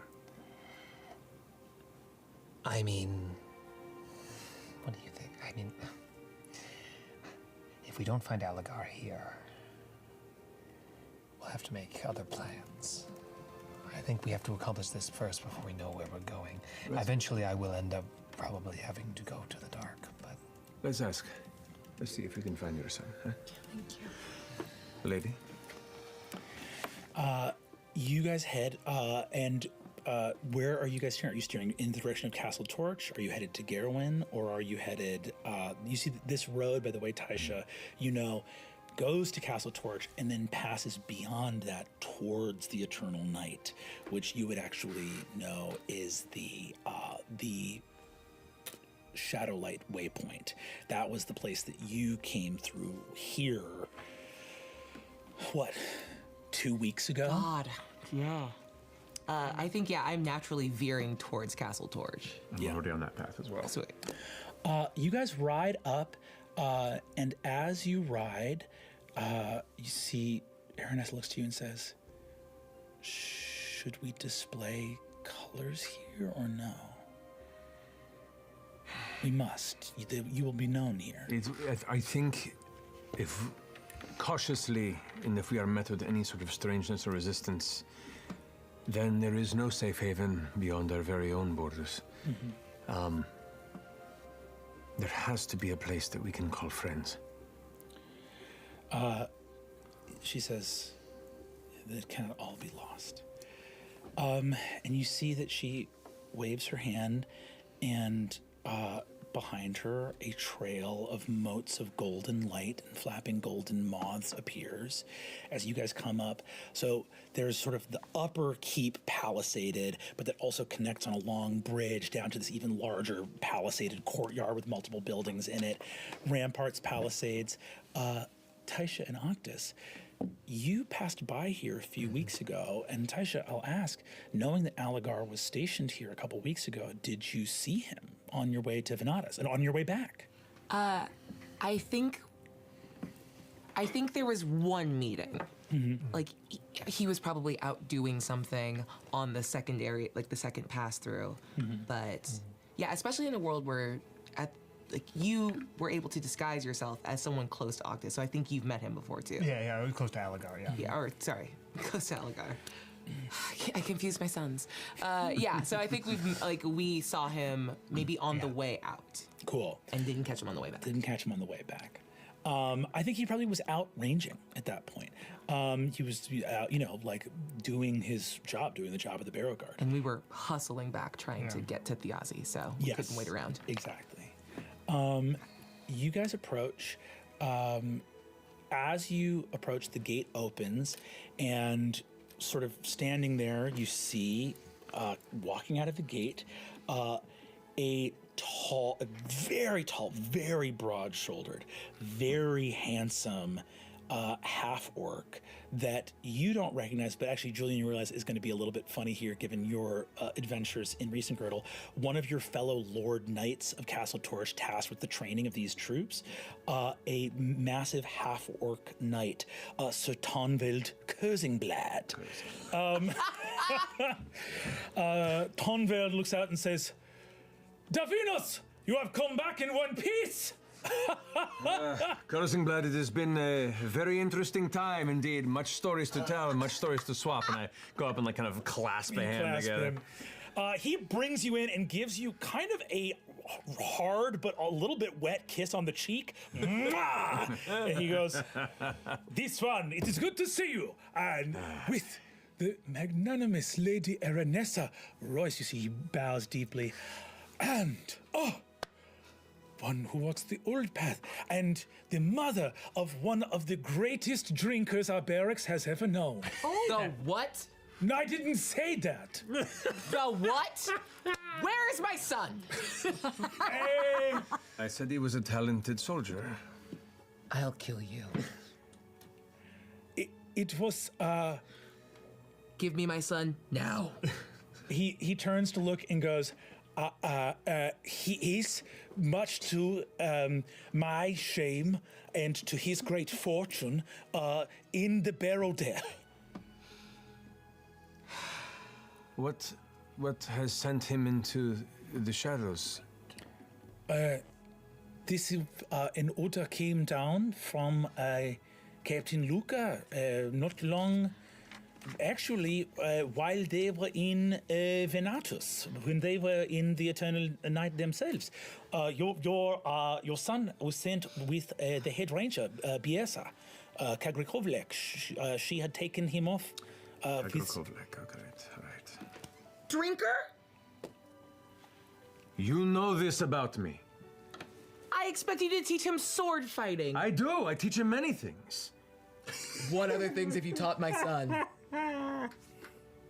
Look, part of the process of learning to be a good soldier is learning to bond with your other. I push him. Kind of take it back. I don't resist it. I kind of like throw the cloak back and be like, part of the training is to be deft with the weapon. The other is to trust your fellow soldiers. You are arm in arm in battle. Do not judge our way of bringing our soldiers' hearts together. There were a lot of things he could have said to Aligar's mother about his talent, and you picked drinking? My mother is very proud of my drinking. I thought I have made a cultural faux pas. I apologize. You're fine. She is a, I'm what? I'm what? protective. All right. You see, he says, I only meant to say that he is stern of constitution and vital. I push you back a little bit. I take it. See? Hello. All right. Welcome Thank you. to Castle Torch. Thank Sir Davinos, these are your guests in company. And of course, the Lady Royce, who has every reason to inspect the grounds. Indeed. We would like to have a few conversations, at least have a little moment to catch our breath after an evening's travel, and decide where our next adventure takes us. I take it if there's not too much business, we might enter, please. Please come in and enter. You walk in and see rows of Barrow Guard. You see some of them are running. You see that they have these sort of heavy vests on that have these burlap sacks of pebbles and sand, and they're running in them. You can see that they're up above them. You see there's another knight kind of calling out orders. You see that there's drills being run in this massive courtyard. A keep is being sort of stacked up. You see in a corner there's actually a wagon of the Candescent Creed here, and that some filament is being unloaded from a carriage to Castle Torch. And the flags flying overhead. Anyone who wants to can make a history check for me. Julian, you would know all the information that a history check would reveal to you here in this place. Wonderful. 22. 22. 22? 22. 22.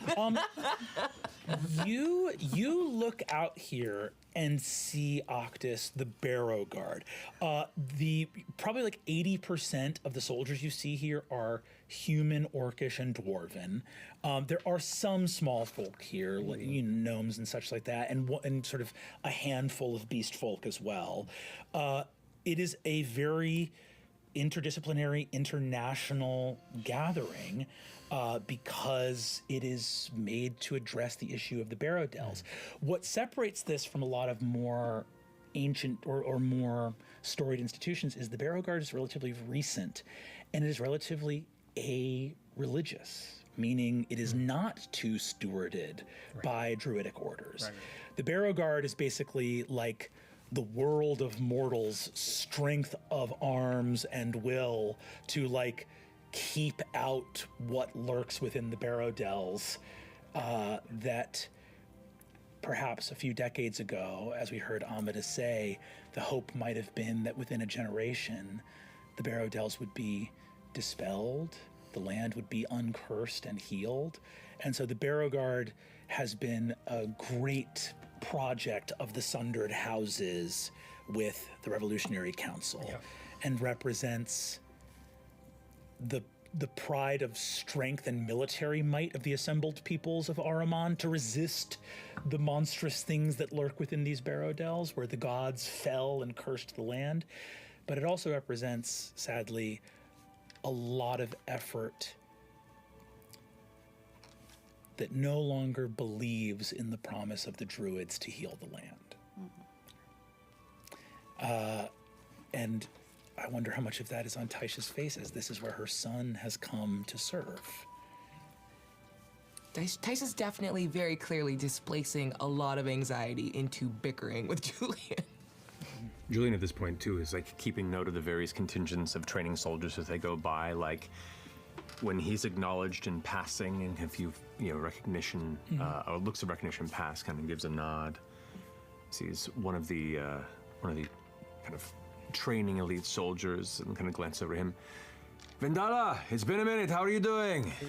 Doing very well, Sir Julian. How are you? I'm doing well. Keep their knees high. It's early in the morning. You want to wear them out by lunch?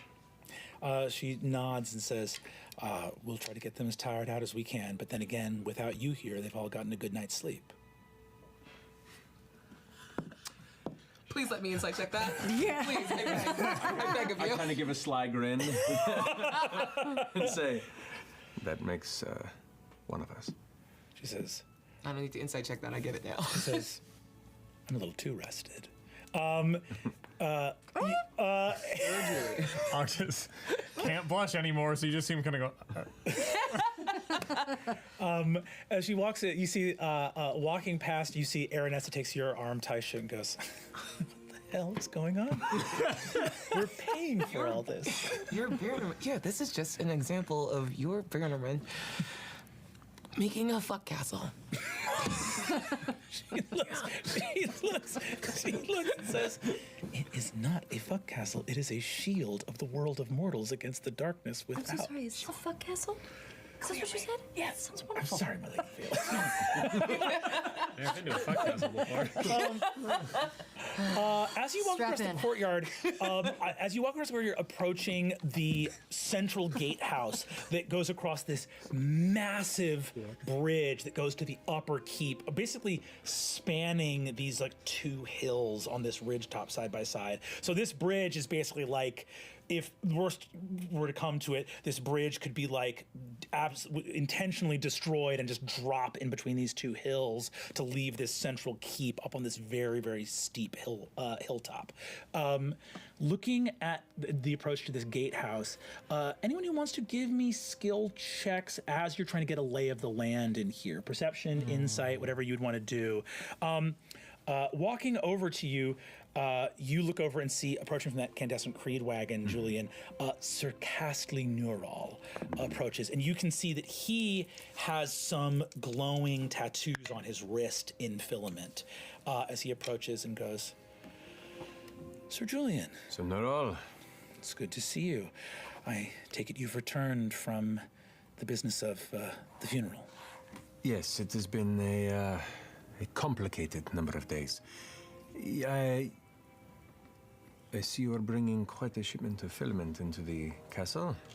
The time has come to arm ourselves with all of the tools at our disposal. I was more than happy to speak to Captain Phaedron and arrange for this to happen. And just in time for Candle Feast as well. Very well. Is Captain Phaedron within?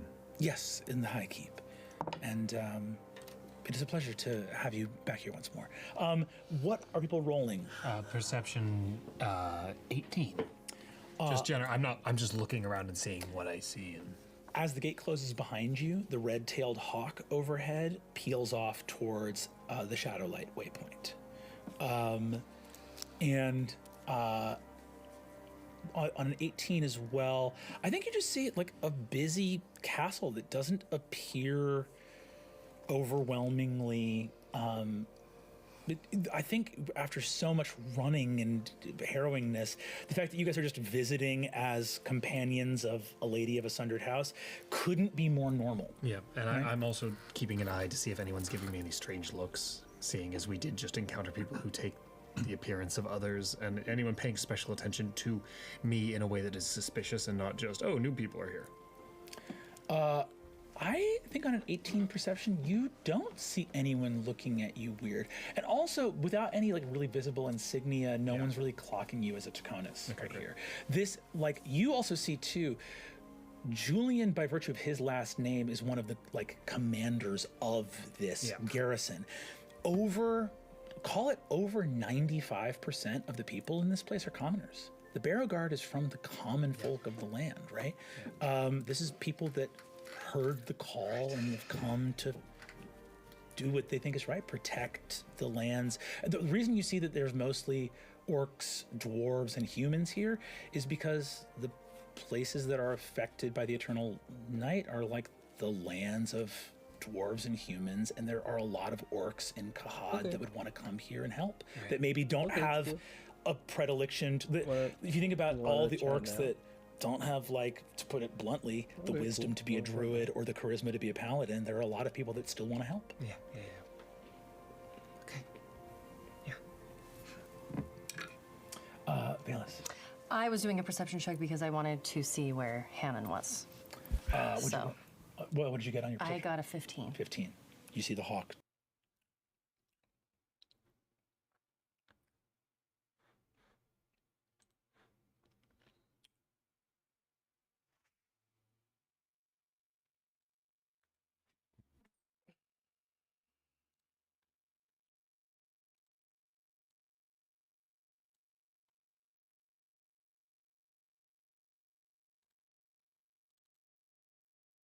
Take off towards the Shadowlight waypoint. Okay. I only got an 11 because I just realized. I'm not really caring about this one. But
Yeah, let's just download a font, right? That's not illegal. No.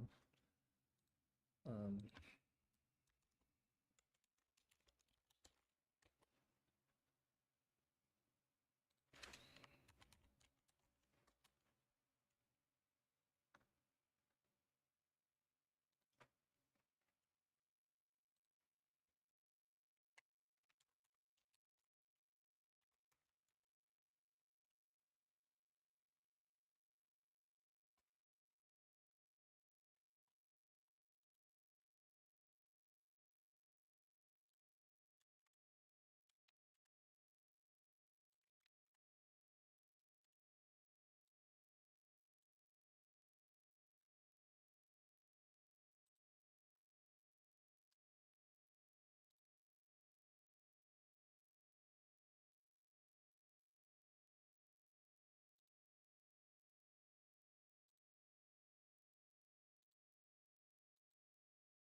Hmm.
Hello.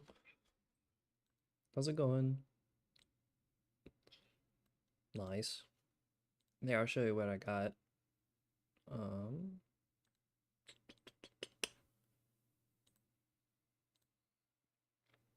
I'm just doing the credits right now, like a basic one at least. And then let me just implement it real quick.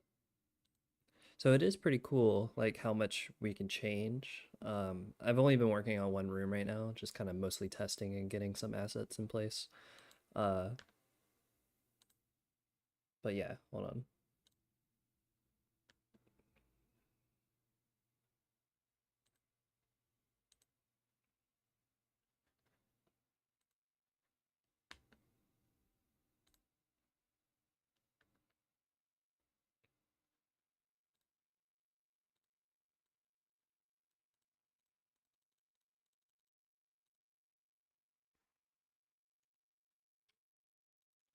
Can you see it? Here, I can go full screen.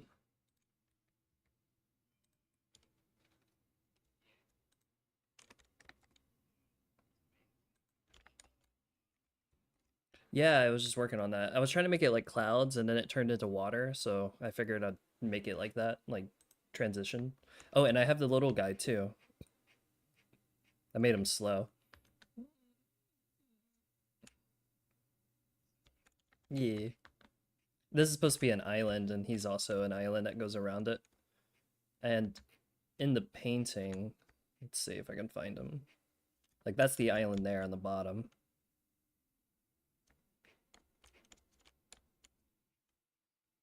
I'll send you the file so you can check it out. But oh, also, there's other rooms in here. I didn't make any of these, but there's 6 rooms to begin with. But we can do as many or as few as we want. Oh, sorry, I was on mute. We can do as many or as few as rooms we want. Crap.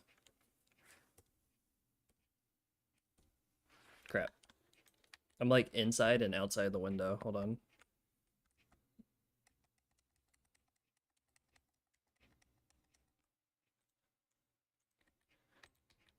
This never happened before. Oh my god. Close this thing down.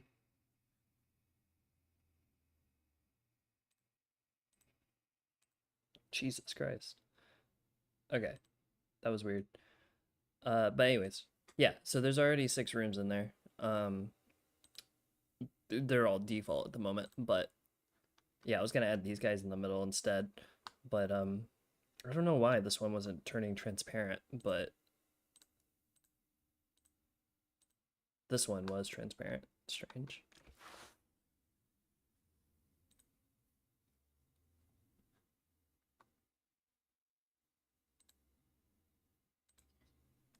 Yeah, I was using this as a roof.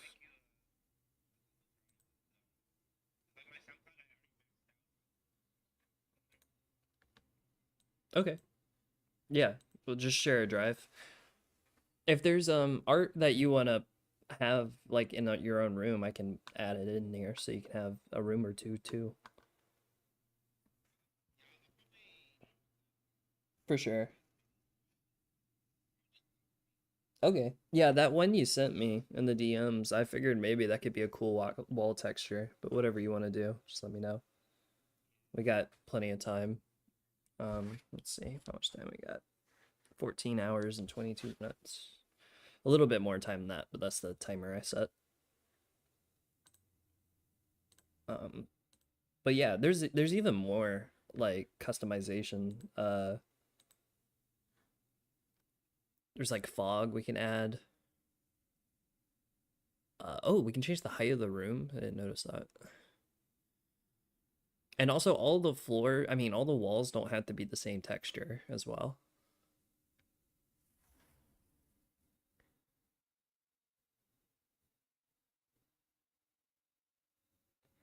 I want to do one where it feels like the bottom is the clouds and the top is like what you're looking at.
Okay. Yeah, I'm excited to hear it.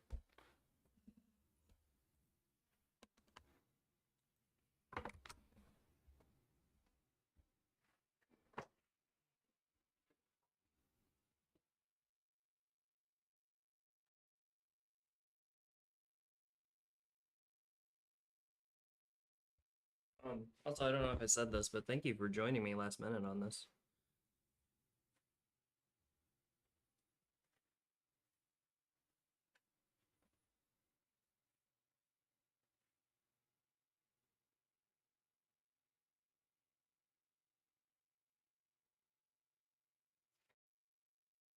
Yeah, nothing worse than starting something and not finishing it. It sucks. But at least you learned something.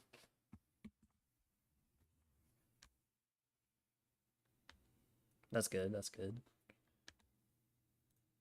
Yeah, check this out. I just took a photo of another piece I have.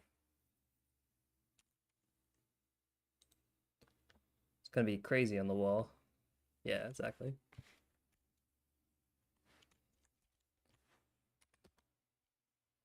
Might have to crop it, but we'll see. Maybe it'll look cool at the border. I should probably edit it too. Someone already did a submission. I checked out their game. Do you want to see it? It is a little gross. It involves food with things you wouldn't put on food.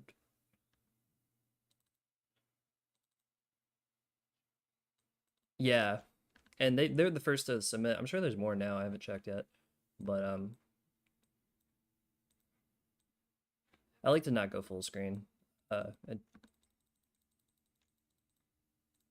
Oh yeah, and he changed the intro too.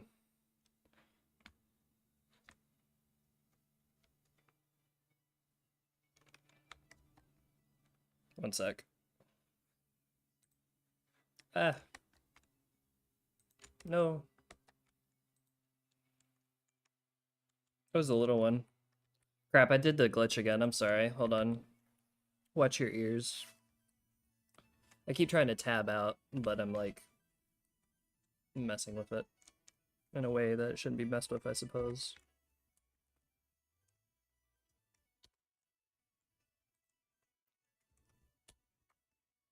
Control, Alt.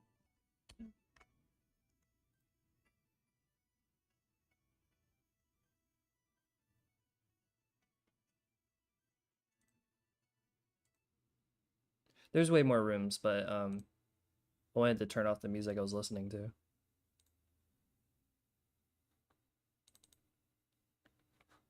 Alright, try that again.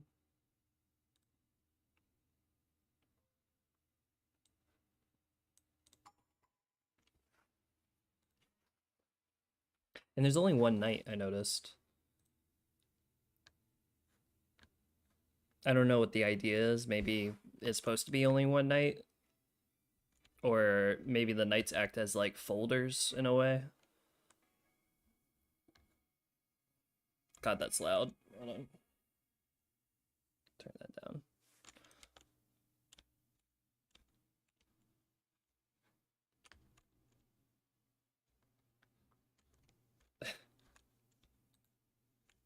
But yeah. Yeah, it's definitely different. And I'm curious how they got it all to be one big texture instead of repeating textures for the wall. Because that would be nice. I'm stuck again. That hasn't really happened to me, but I think it's happening because I'm streaming, maybe? I'm not sure.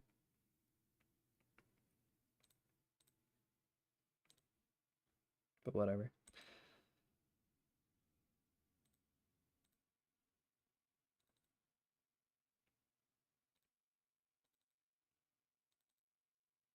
Yeah, we only have one night actually to work with, so. And there's 6 rooms for default, but I'm pretty sure if I delete all of them, it'll still work. It just said in the files, the first room and the last room are always going to be in the same order, and then these are just going to be random.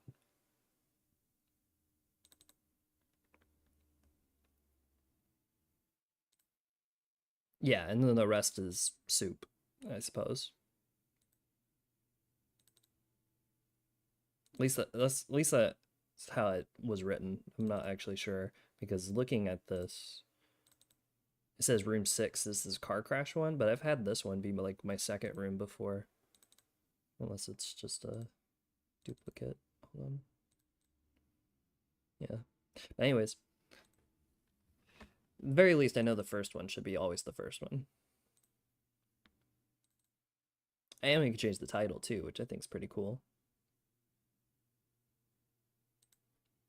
I don't know if you've done sound effects before, but you can change basically all of it, the footstep as well as the music.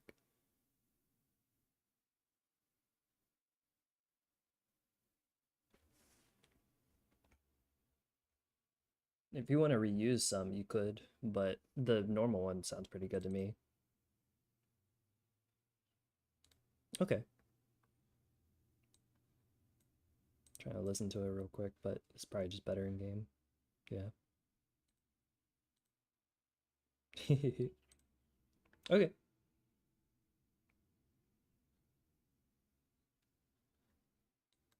Yeah. Save your resources.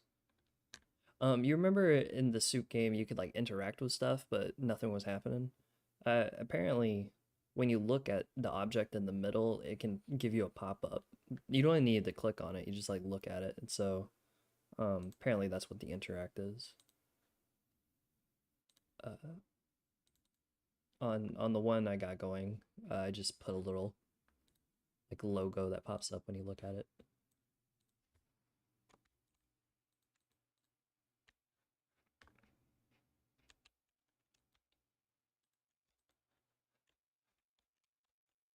It's so strange.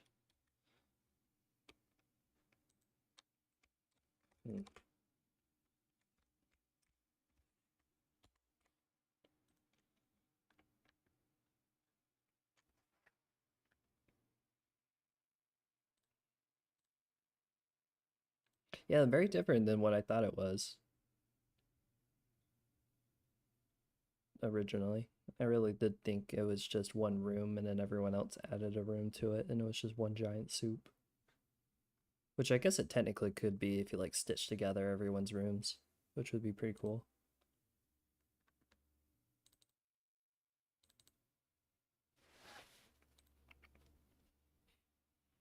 All right.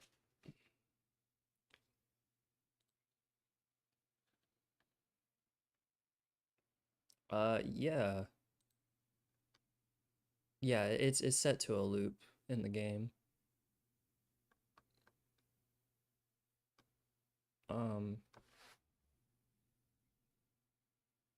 Sure.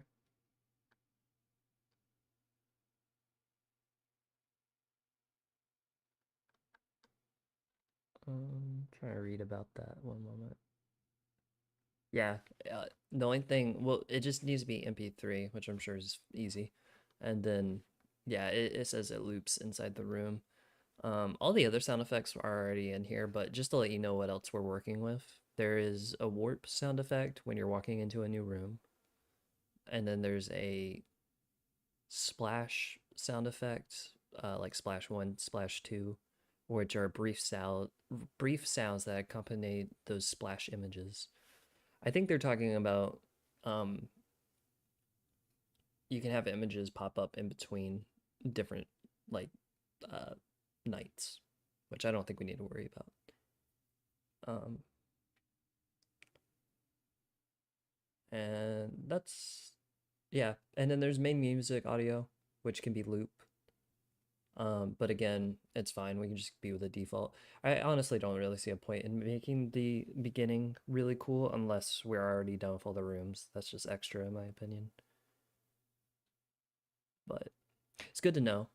If we want to go all out, we can make the intro, like the main menu, customed. And that's about it for all the music. The rest is just all the assets and messing with stuff to make it different. And this is cool though, because I never really messed with like the code of a game.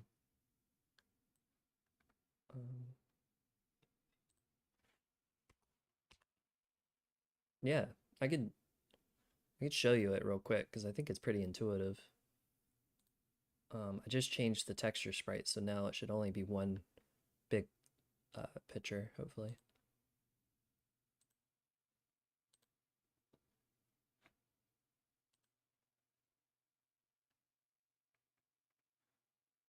Let's test it.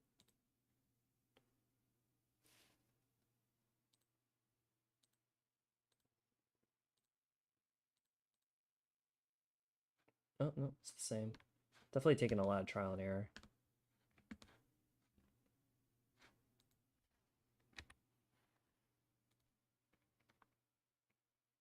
One room, one. Oh, I didn't save. Classic.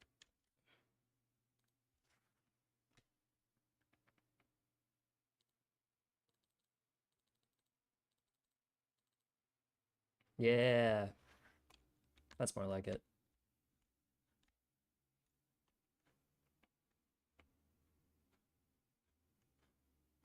Oh, that looks sick in the corner.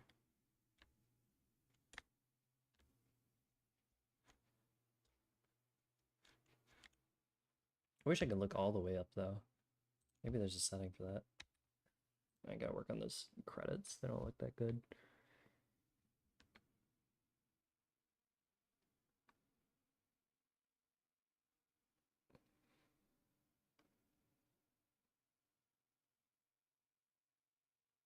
I can change the FOV, maybe that'll help.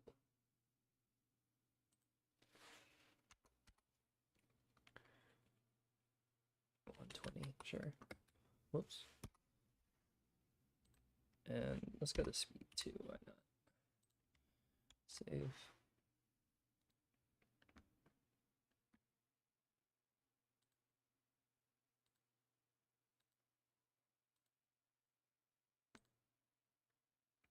Whoa.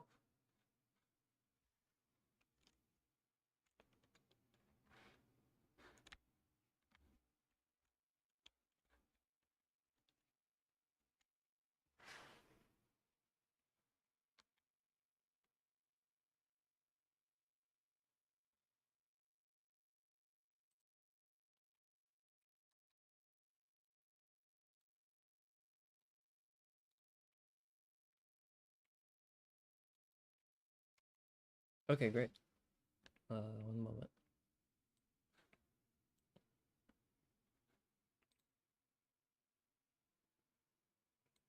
Bless you.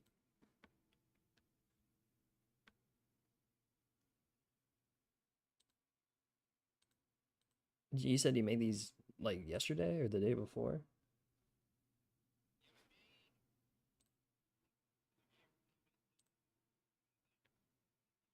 Yeah.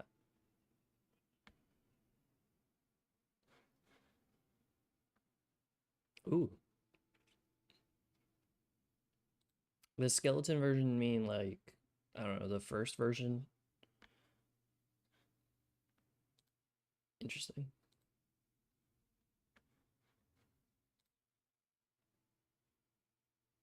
Okay, I'll start with A.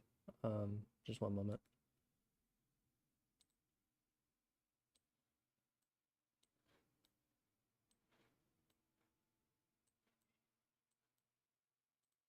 Okay, well, I guess I'll start with B, the skeleton. One moment. Okay, cool. I mean, yeah, we'll probably use both. There's plenty of room. Doo-doo. Okay. Save. Do I I tried to save in a file like this. Like, that does nothing.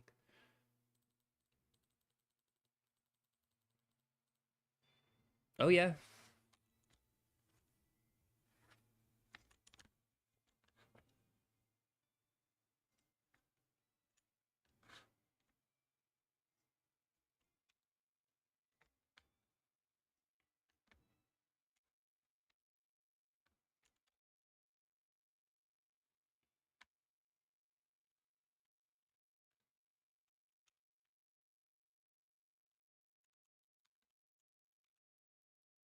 See on the top left, it's really tiny. but that's what the interact thing does. It's whenever you look at whatever is in the middle. Also, I just noticed my image is like stretched. Interesting. It sounds great. Let me go ahead and try B. I mean A.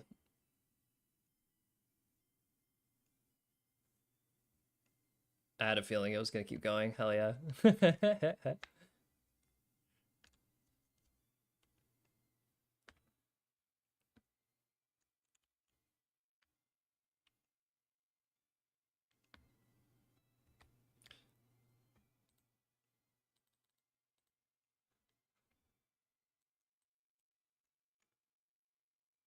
What?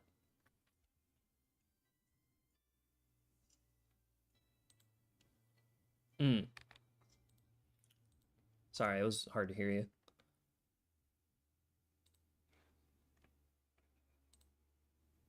Okay, cool. Yeah, I didn't even catch it. Thank you. Here, I'll throw room A.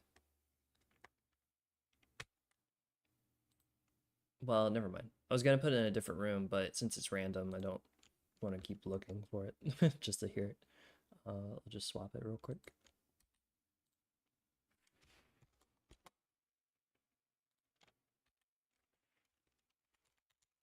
Oops. All right. Boop.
I like this one a lot. Both are great.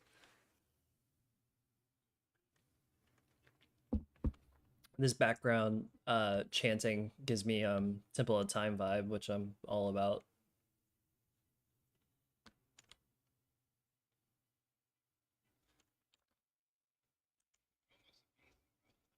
It's trippy. I like how far away it gets, that it's like something else. I'm not sure if I want to keep it with just one big one. I think I will.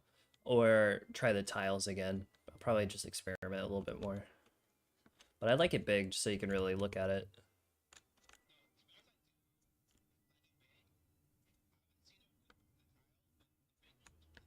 Yeah.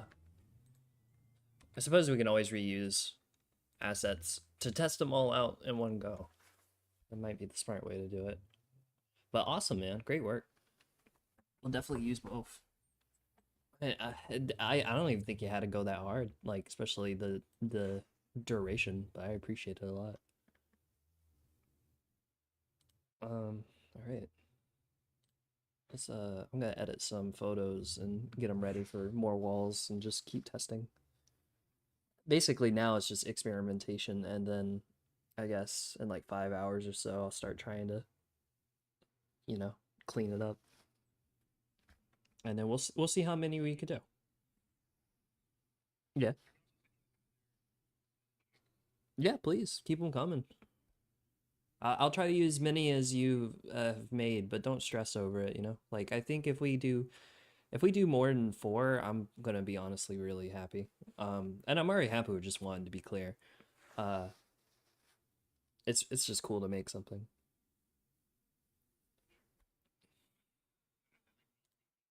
That's a good question. I had some ideas, and I can draw them out real quick, just so it'll be easier to explain. Uh, yeah. Yo, what's the vibe? Let's see. No, totally, man. I want like a Starry Night one, but maybe like my vision is probably clouds on the bottom and you look up at the stars. I don't know, that's just classic. And then maybe something similar to that, but instead of stars, it's clouds on the bottom and then like ocean on the top. You know what I mean? And those are the two that are kind of been rotating in my head. Besides that, I'm gonna add that one I just showed you, like the charcoal piece, just more black and white, like chaos. And I might even do one that's just white, honestly, like as a palette cleanser.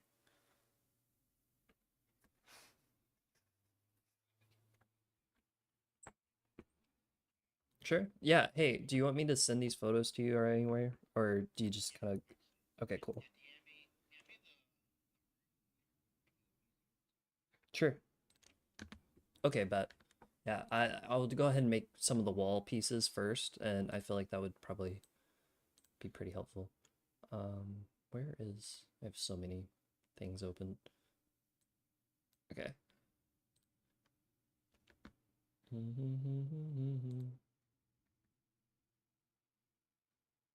But yeah, great work, man. I'll try to make our credits a little bit cooler, but after I get some rooms done. And I think we're pretty good.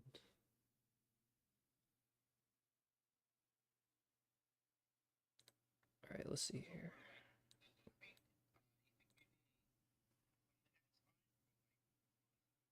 I think a minute's great. I think a minute's a good goal, but if it's less than that, I think that's totally great too. Anything more than like a minute or a minute and a half, you can totally do it if you're inspired. I'm just... it's not what I was I don't know. It's hard to say. I've never done one of these before. Part of me feels like people, because I read in the description of what soup is, and I think the intention is not to just keep running through rooms, it's to like find a room that you like and just kind of like chill in there. At least that's kind of...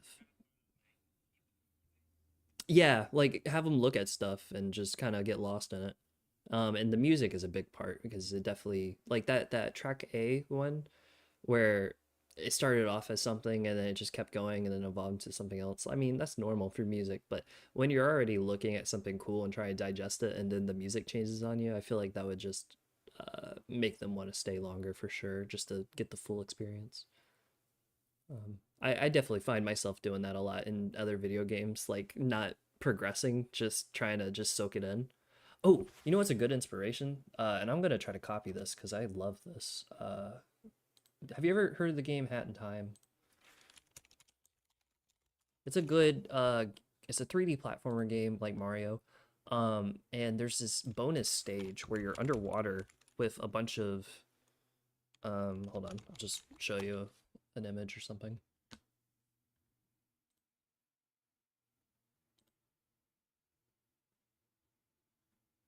Hello? Is it gonna load? Okay, here we go. So you're underwater. Am I still streaming? I think I am. There's clock towers in the background and there's whales in the background that are just kind of swimming. And the music's great too. Really great soundtrack. This is something I'd love to try to do, like an underwater kind of theme. Those are always the best in video game soundtracks, especially Donkey Kong. But yeah, I'll just, you know, I'll give you some ideas of like images I'm gonna go for. Cool, cool. Thank you too. Yeah, just have fun, honestly, man. And I'll try to do the same. This is already really good work for me because this art's so important to me. So it's awesome to have a different way to show it. Okay. Wait, was I streaming the bottom screen or the top screen? Oh no, we're good. All right. Tried to make a program a little more robust so the pig images.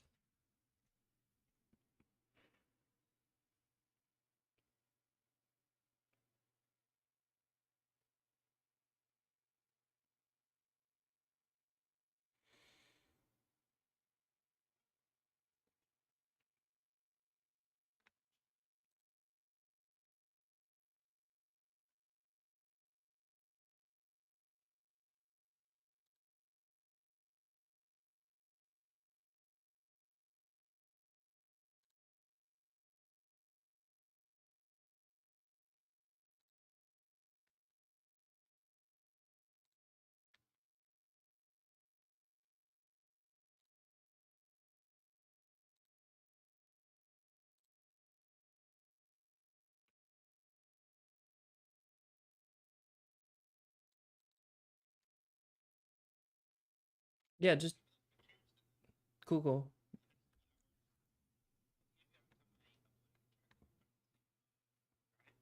Okay, I'll keep an eye on that.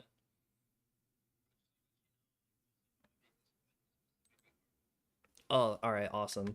Yeah, I'll send you some shortly. Later.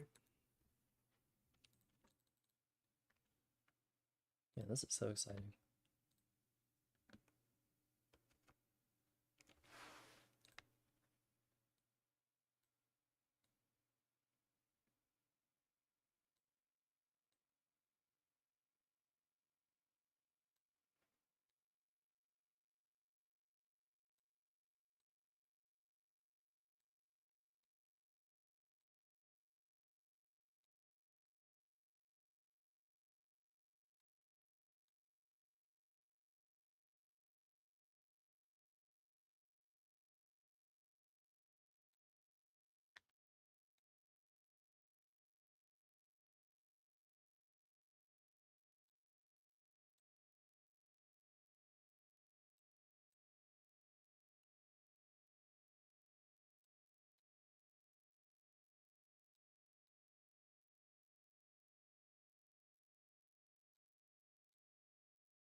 We have a good bit of time. Not a crazy amount of time, but a good bit of time. This is a template room. This is another room. other room. So I want to get rid of these and save the template room for last. Okay. This is really cool though, and I don't even need to worry about deleting stuff because guess what? Chicken butt. I have the zip right here, so I can always just re-zip it and have a fresh one whenever I want. And I want to keep that one the same for now. So we'll do 3.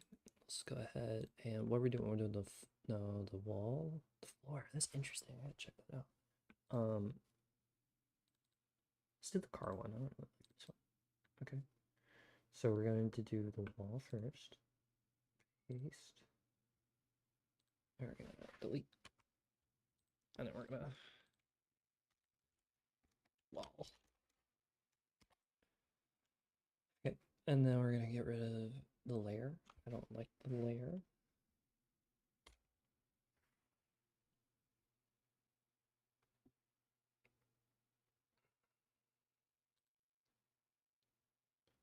All right, and then let's go ahead and add something for the art. Soup images. I want to do this one. I gotta crop it. It's gotta put it in like GIMP or some shit.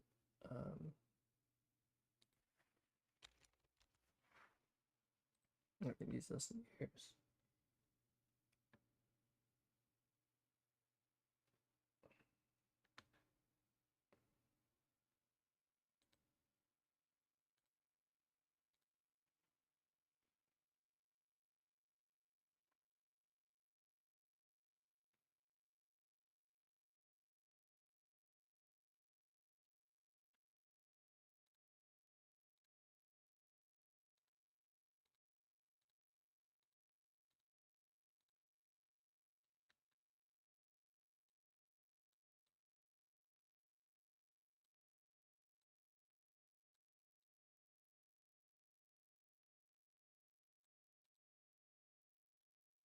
Anyways, alright, let's see.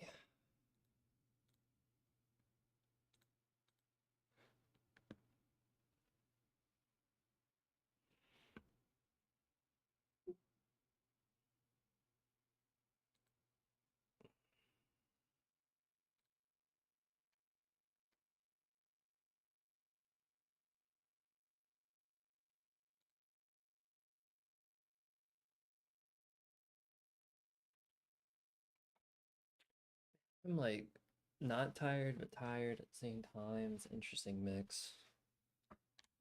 Should probably go eat some food in a little bit. I don't know what I'm gonna eat. I don't know. I don't know what I want. Ooh.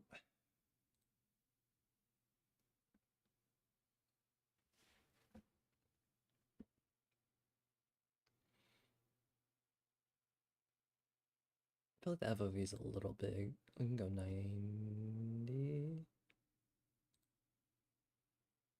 FOV. Let's go 90. And then let's try texture repeat. I think that's fine as 1. Let's try 2. Let's do speed. Let's do 1.25. Size. I think size is fine. Let's try 2 just for fun. Fog. Don't need it. Mini speed. I think he's good at 25. Okay. Can we do 27? Would that break it? I guess we'll see. And then we have GIMP. Is this downloaded? The original is. We don't need the new one. Okay. We're gonna throw where? Images. We're gonna throw get down boy. We're gonna throw back. Uh-huh. Go back, baby. We're gonna throw this guy. Later. Here we go. Throw this guy in there. I just need to crop the white, which I'm sure is easy, right? Not complicated. I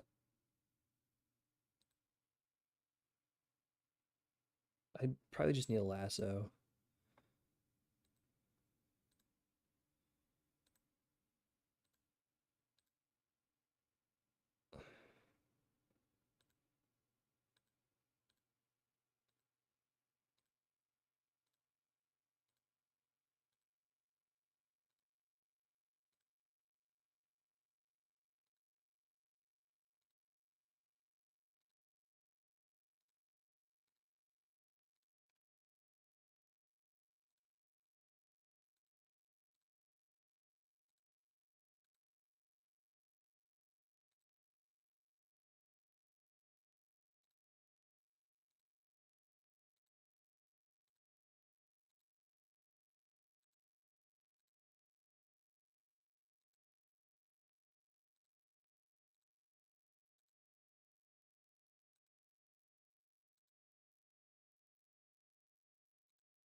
Great work, man. Keep it going.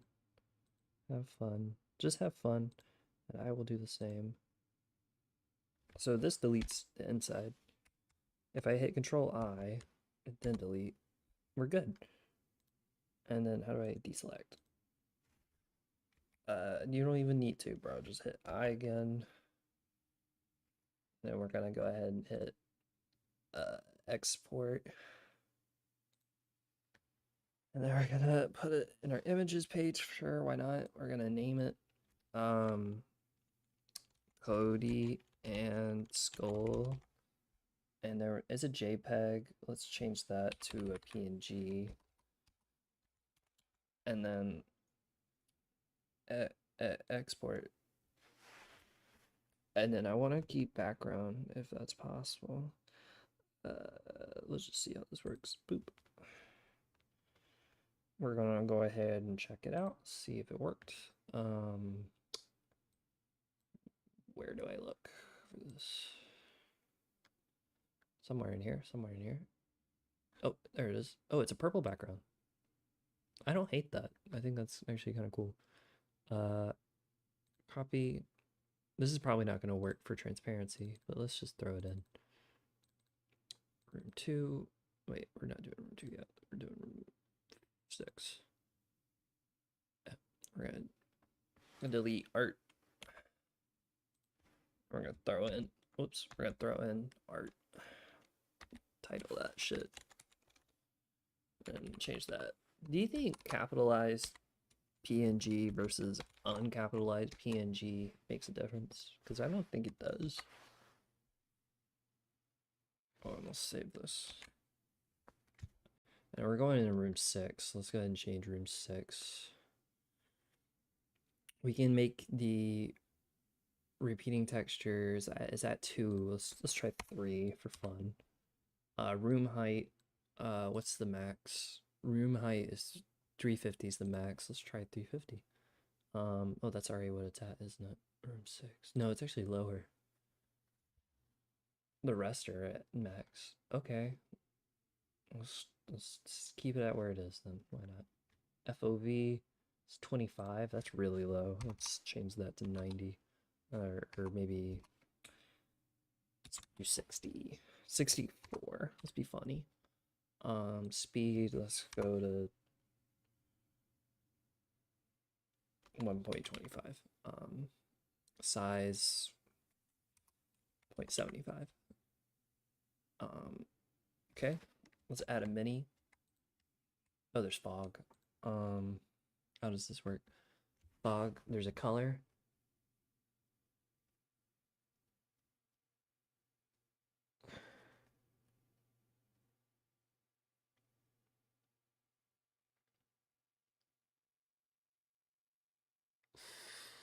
How far?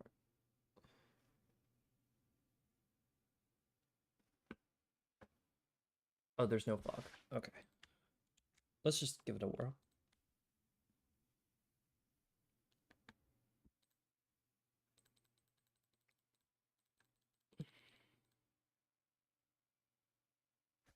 Okay, let's walk around. Forgot to add music.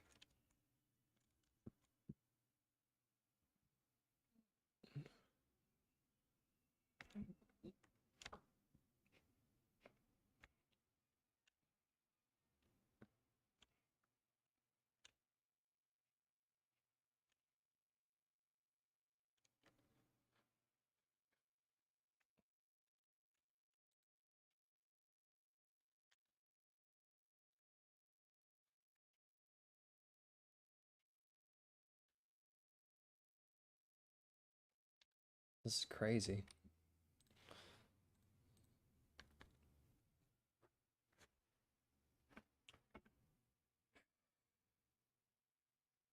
Okay, let's mess with the files a little bit more.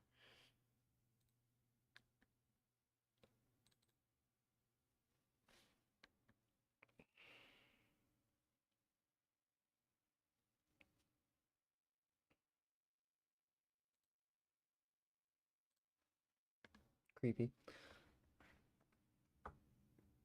It needs a roof, which is white. I don't think it needs much. In fact, we could take this. We could take this, copy paste, and then let's change. Let's X, and then wall.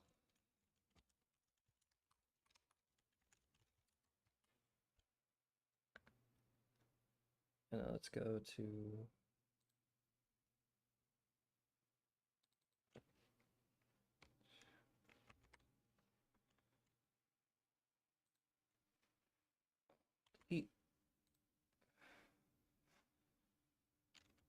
let's give it a whirl.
It's kind of stupid, but let's just give it a try for fun.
I hate it.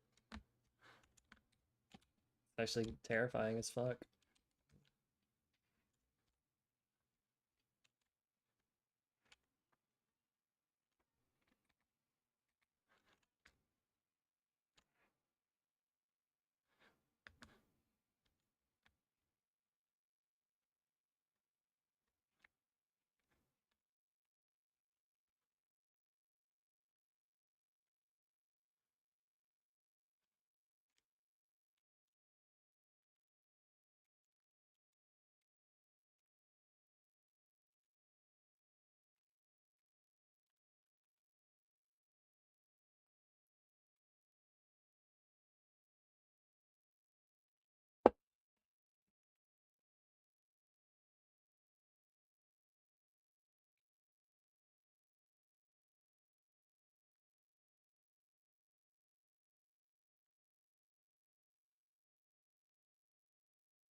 Mhm. Let's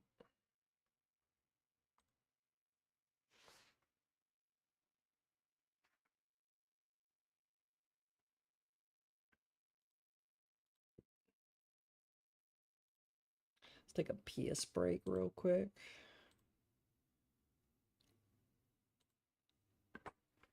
And I'll be right back.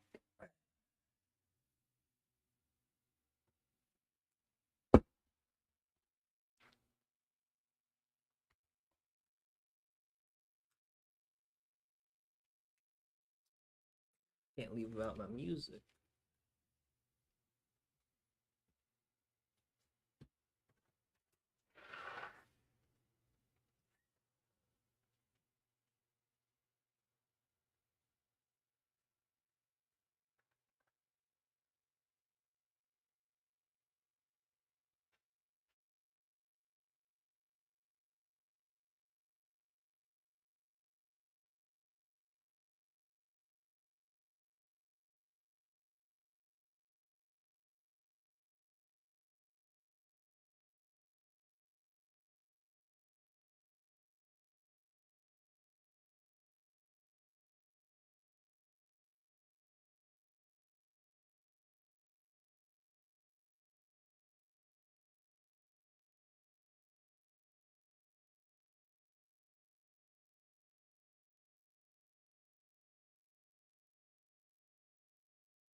Don't hurry.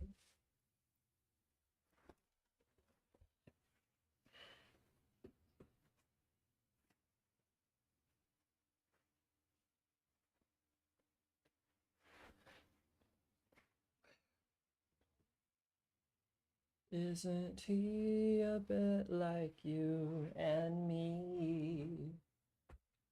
No, man, don't listen. You don't know what you're missing. No, man, the world is at your command.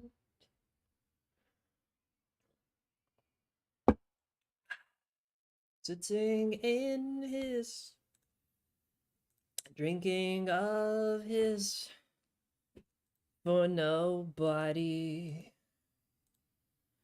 Thinking all his no-work plans for nobody. Oops, thinking all his no-work plans for nobody. Nowhere man, don't listen. You don't know what you're missing. Michelle, my belle, only the others there go together well. My Michelle, Michelle, my belle, bon they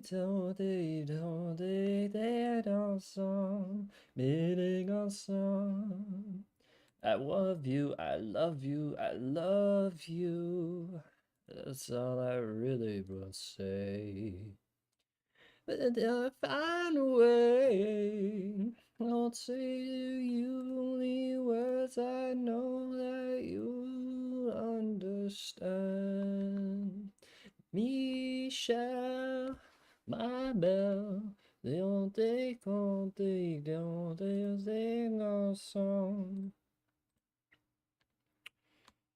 need you, I need you, I need you.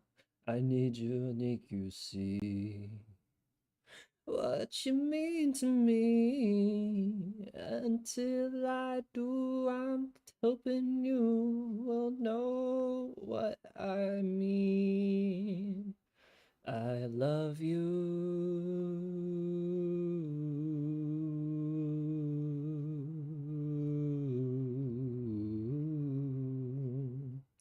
I want you, I want you, I want you. I need you, know it now. I need you somehow. Until I do, I'm telling you to you understand. You shall, my belle, dans des bons des ensemble, et des ensemble. Of day, the only words I know that you'd understand, my Michelle.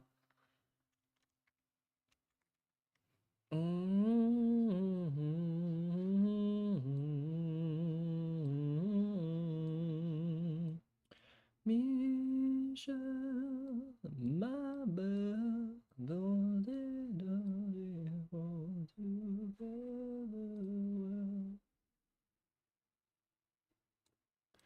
My Michelle. Alright, how do I move? T, transform? No, T for text. G for move? No, that's gradient.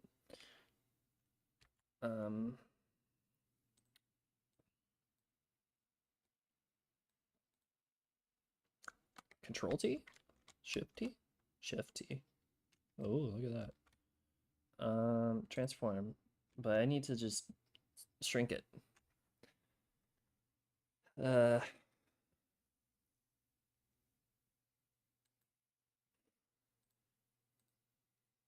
just need to scooch it. Tools. Selection tool. Transformation tool. Here we go. Scale. Shift S.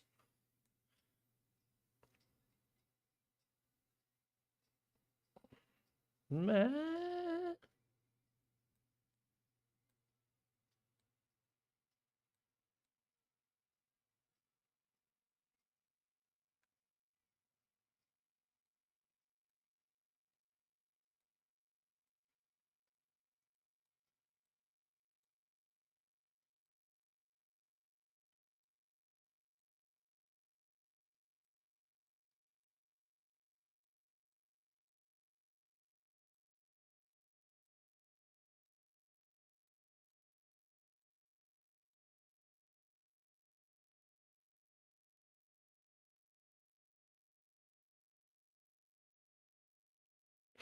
I think I want to keep the book.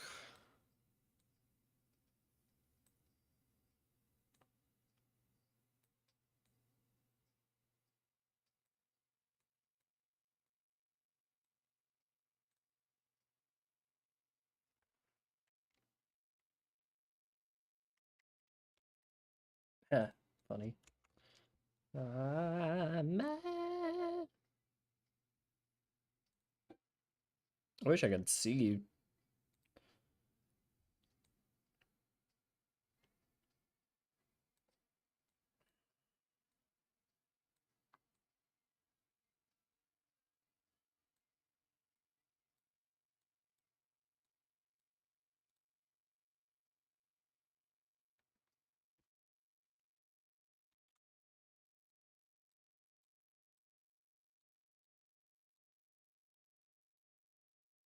Just hold on. It's gotta be a better way.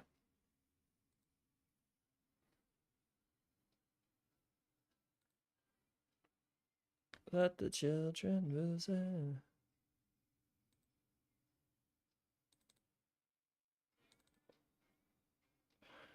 Soup. Images. I didn't name this one.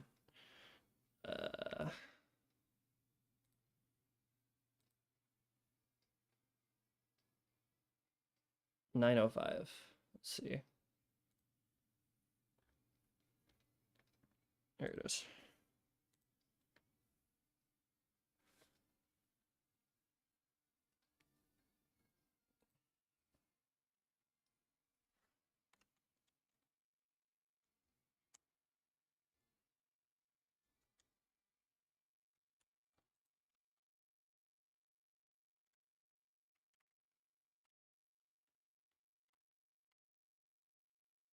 Nice.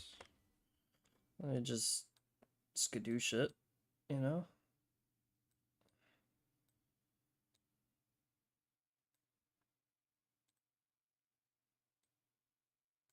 Oh, right, let's charge my battery.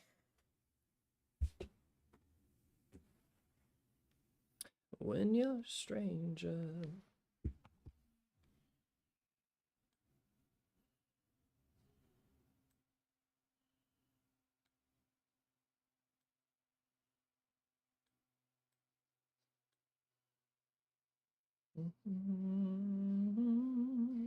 When you're strange, nobody knows the name. When you're strange, when you're strange, when you're strange. When you're a stranger, when you're alone, and it's very red, nothing around it. When you're strange, people know your name. When you're strange, in the rain.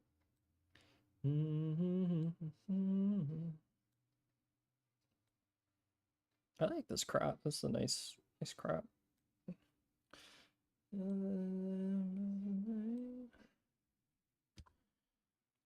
When you're strange, when you're strange, you're alone. When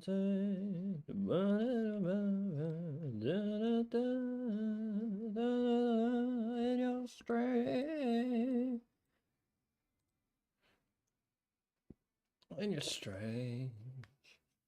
Knows that your name. When you're strange, when you're strange, when you're strange. Yeah, let's just do all. That works. I'll delete the original. Rename this wall. Then we check her out.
Let's bring this to video. The thing editor. 1021. Open new open 1021 1021 1021 1021.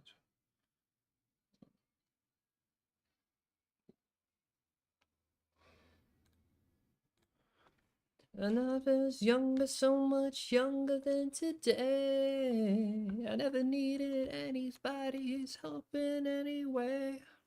But now those days alone, and I'm not so self-assured.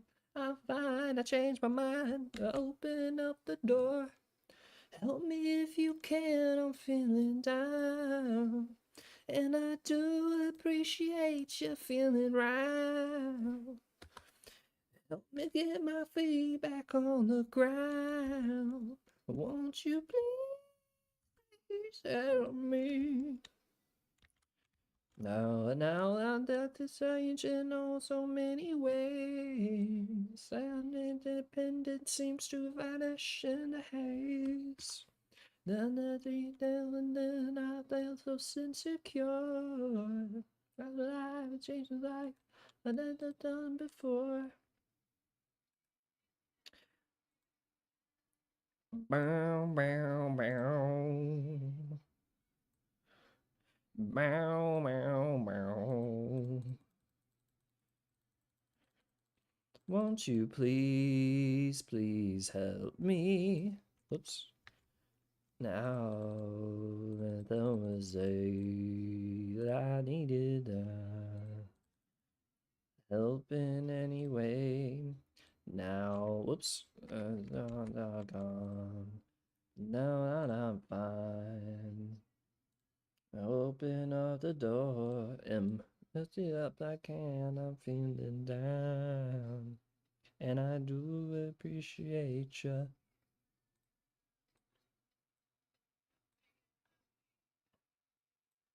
I gotta chop. Let you see. I could probably cut a little bit off. Help me, help me. Ooh. Ooh. Right there. Save a little bit. No. I think that's good enough. Now I can export as, put it in the soup. I love that. Let's keep experimenting with room 6 till I'm happy.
Not happy. Let's try that again. I went a little too hard on the filter. Looked a little deep fried.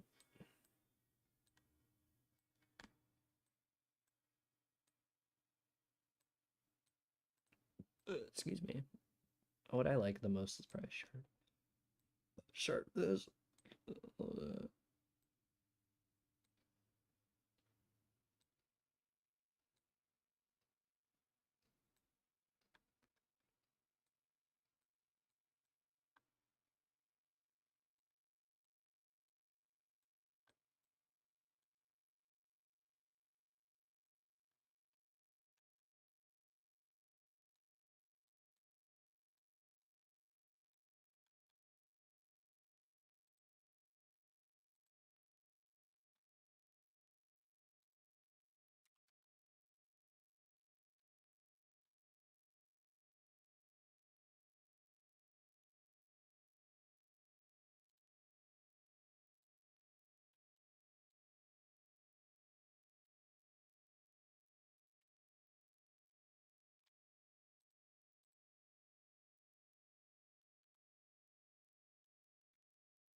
Let's give it a try. I have a feeling it's not going to work very well since it's like a weird ratio.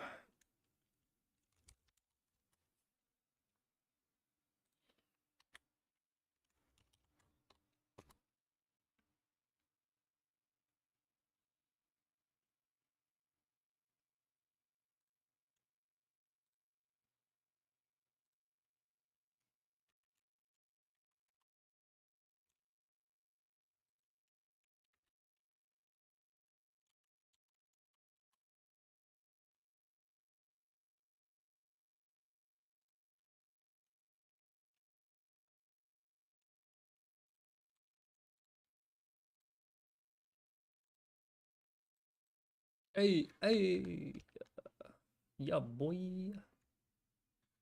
Fast as fuck, boy.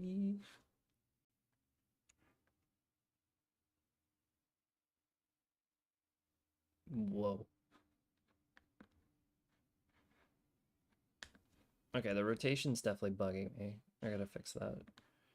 The floor looks cool. I like this. It's funny, it has to load longer.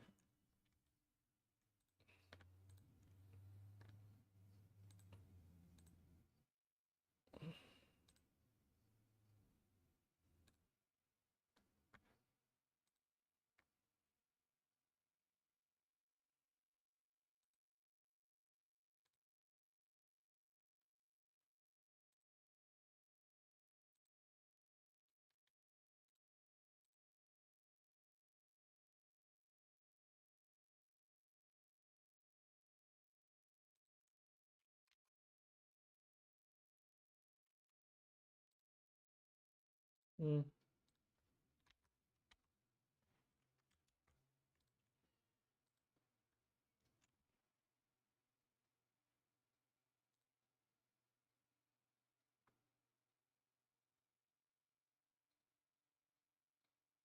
Oh, okay.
2 114. 2 214. 214.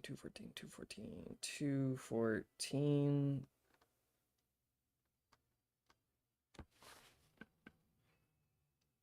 214.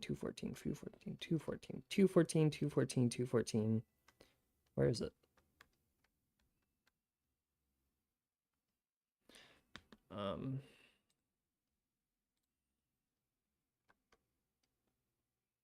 Oh, okay. 437. 437. There it is. And inside these four walls, dead until forever, never seeing no one likes again, like you, mama, you, mama, you. Mm-hmm. I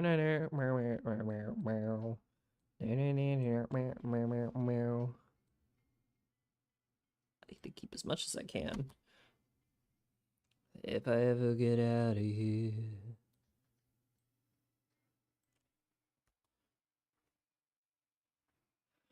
Alright, let's export. If I ever get out of here, better make it all away. Till the should ever dream. Till the right away. If I ever get out of here. If I ever get out of here.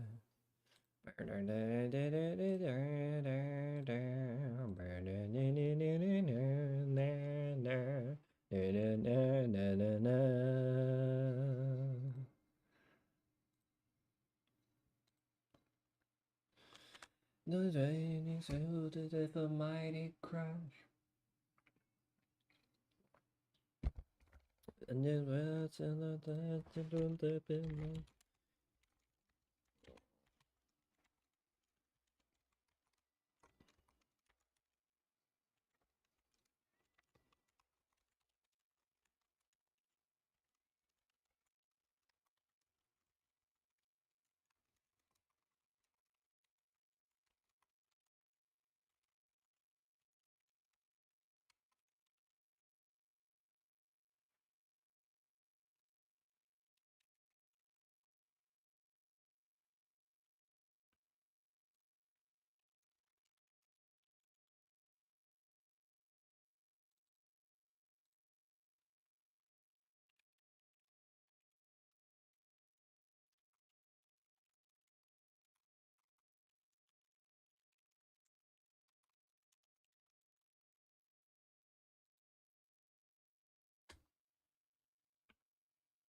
I need my marker.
That's awesome. Wow.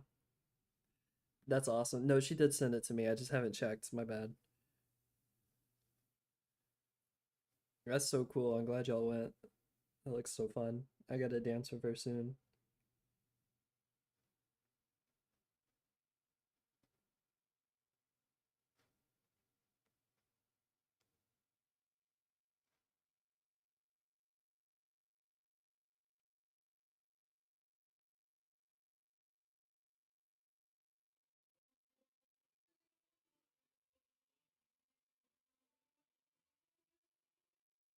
Get it.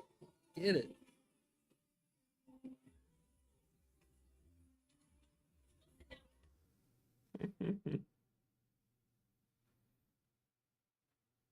Bruh.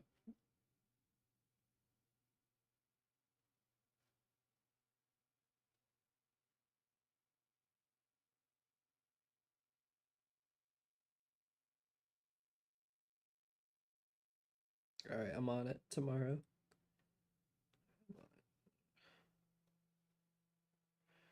I'm on it tomorrow.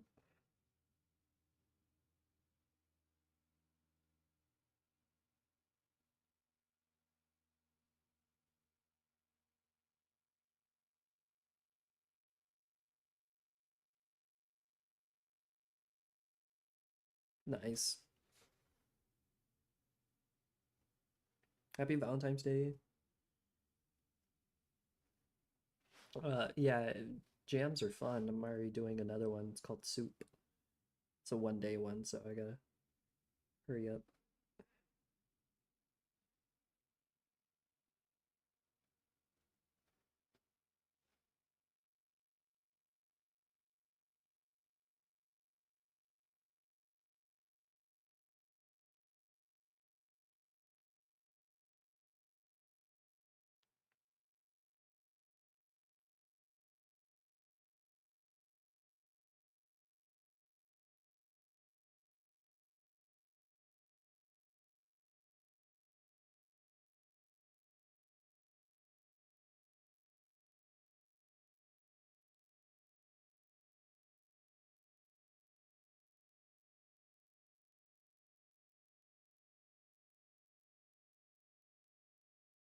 When is the 27th?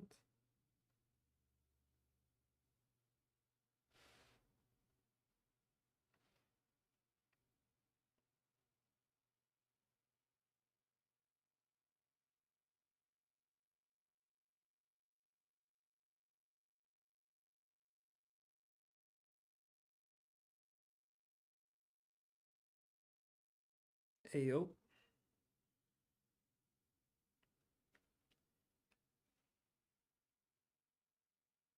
I'm not ready.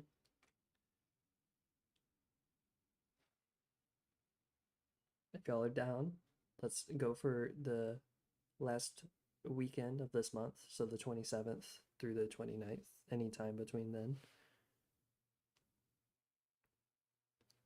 then. um, the world map's almost.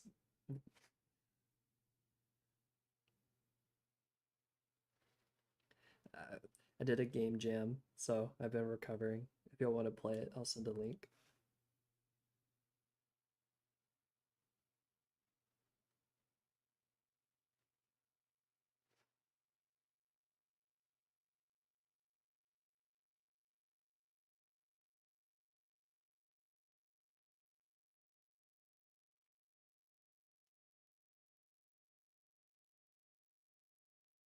I should have the map made and finished by the end of the month so we can play.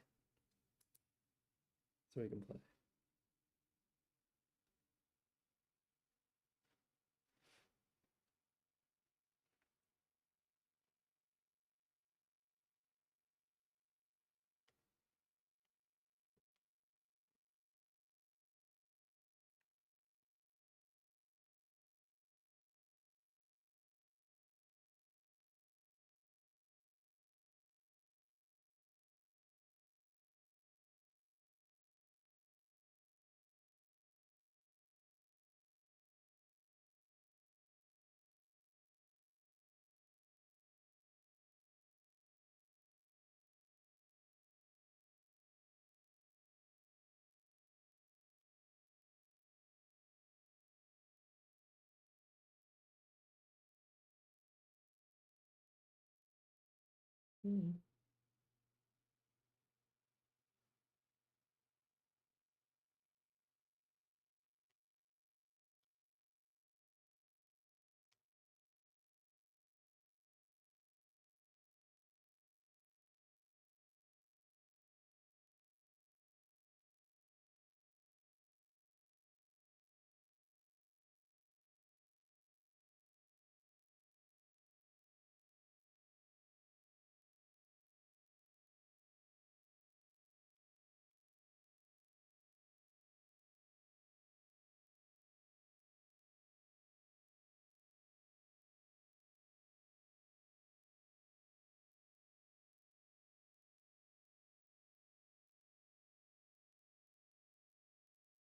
Can we?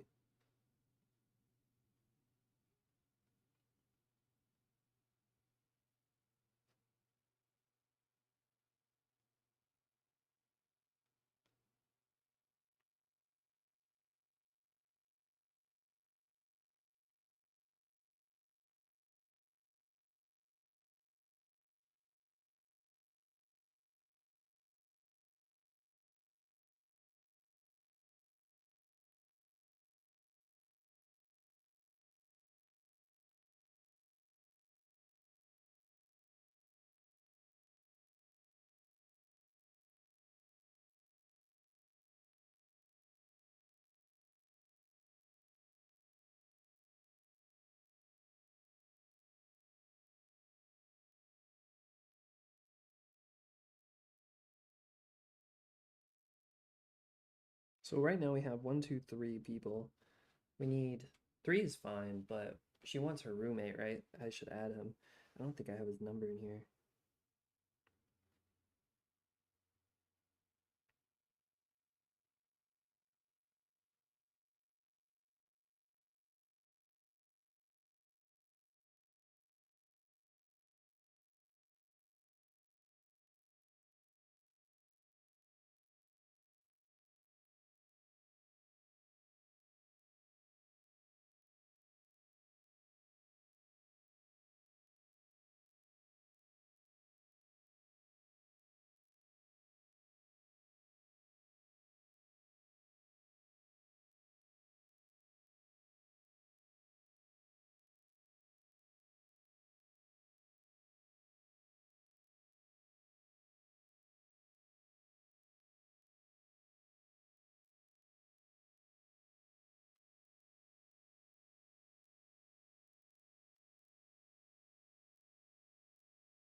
It's a new J. Cole album?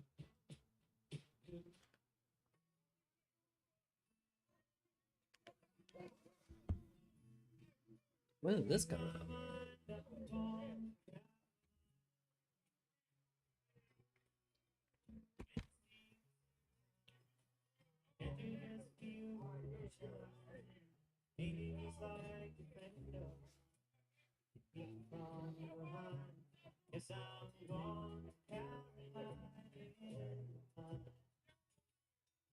I think this is good. Just 4.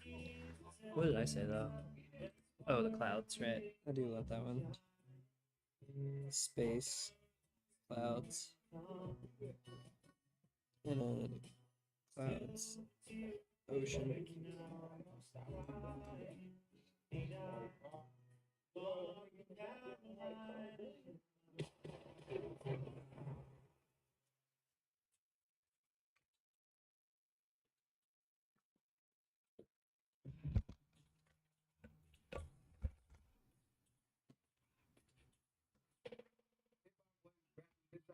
Be the president, please, with the begging and shit, you're right. You know this shit is dropping. We ain't copying what you telling us. Bitch, you was good in school. Why you hiding your intelligence? I remember when you was getting A's, now you selling us. Playing hard for the white boy that ain't talented. Calling out body so much toxic, they got skeletons. Bro, boy, you know that he rapping no more color. Budget.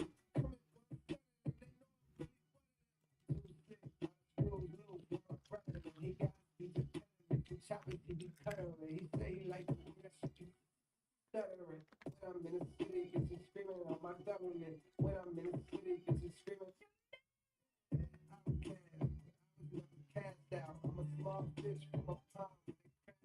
Hey, how'd you know I was looking for you?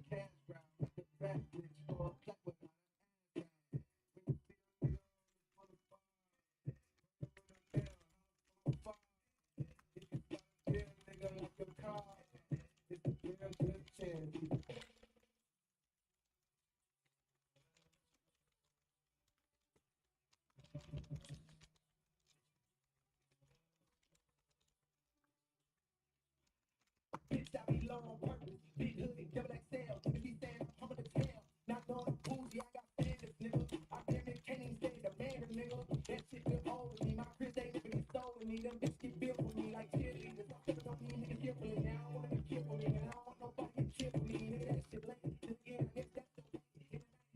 Okay, nowadays, niggas is going by. I'm taking shit straight. Y'all ain't even getting no bags. Y'all come back. My type bag, that can't even fit in the bag. I'm the future of this rap shit, nigga. Fuck everything that I did in the past. I'm throwing it out with water. If the top get hard, I just go hard, nigga. I stay, I slip so hard, nigga.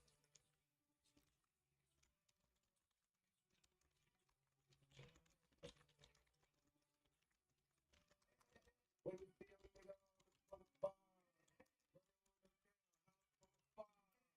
If you start to feel, nigga, like your car, it's a real good chance he's a dog.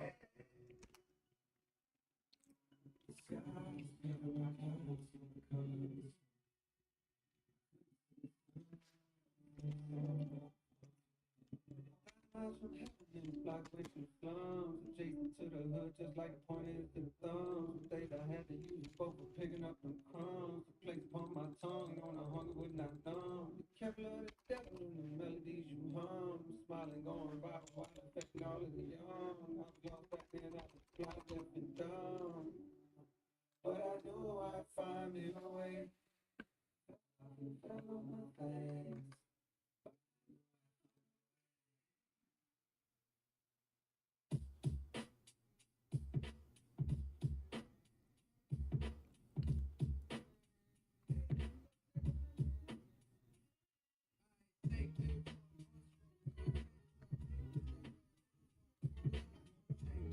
Alright, I gotta focus.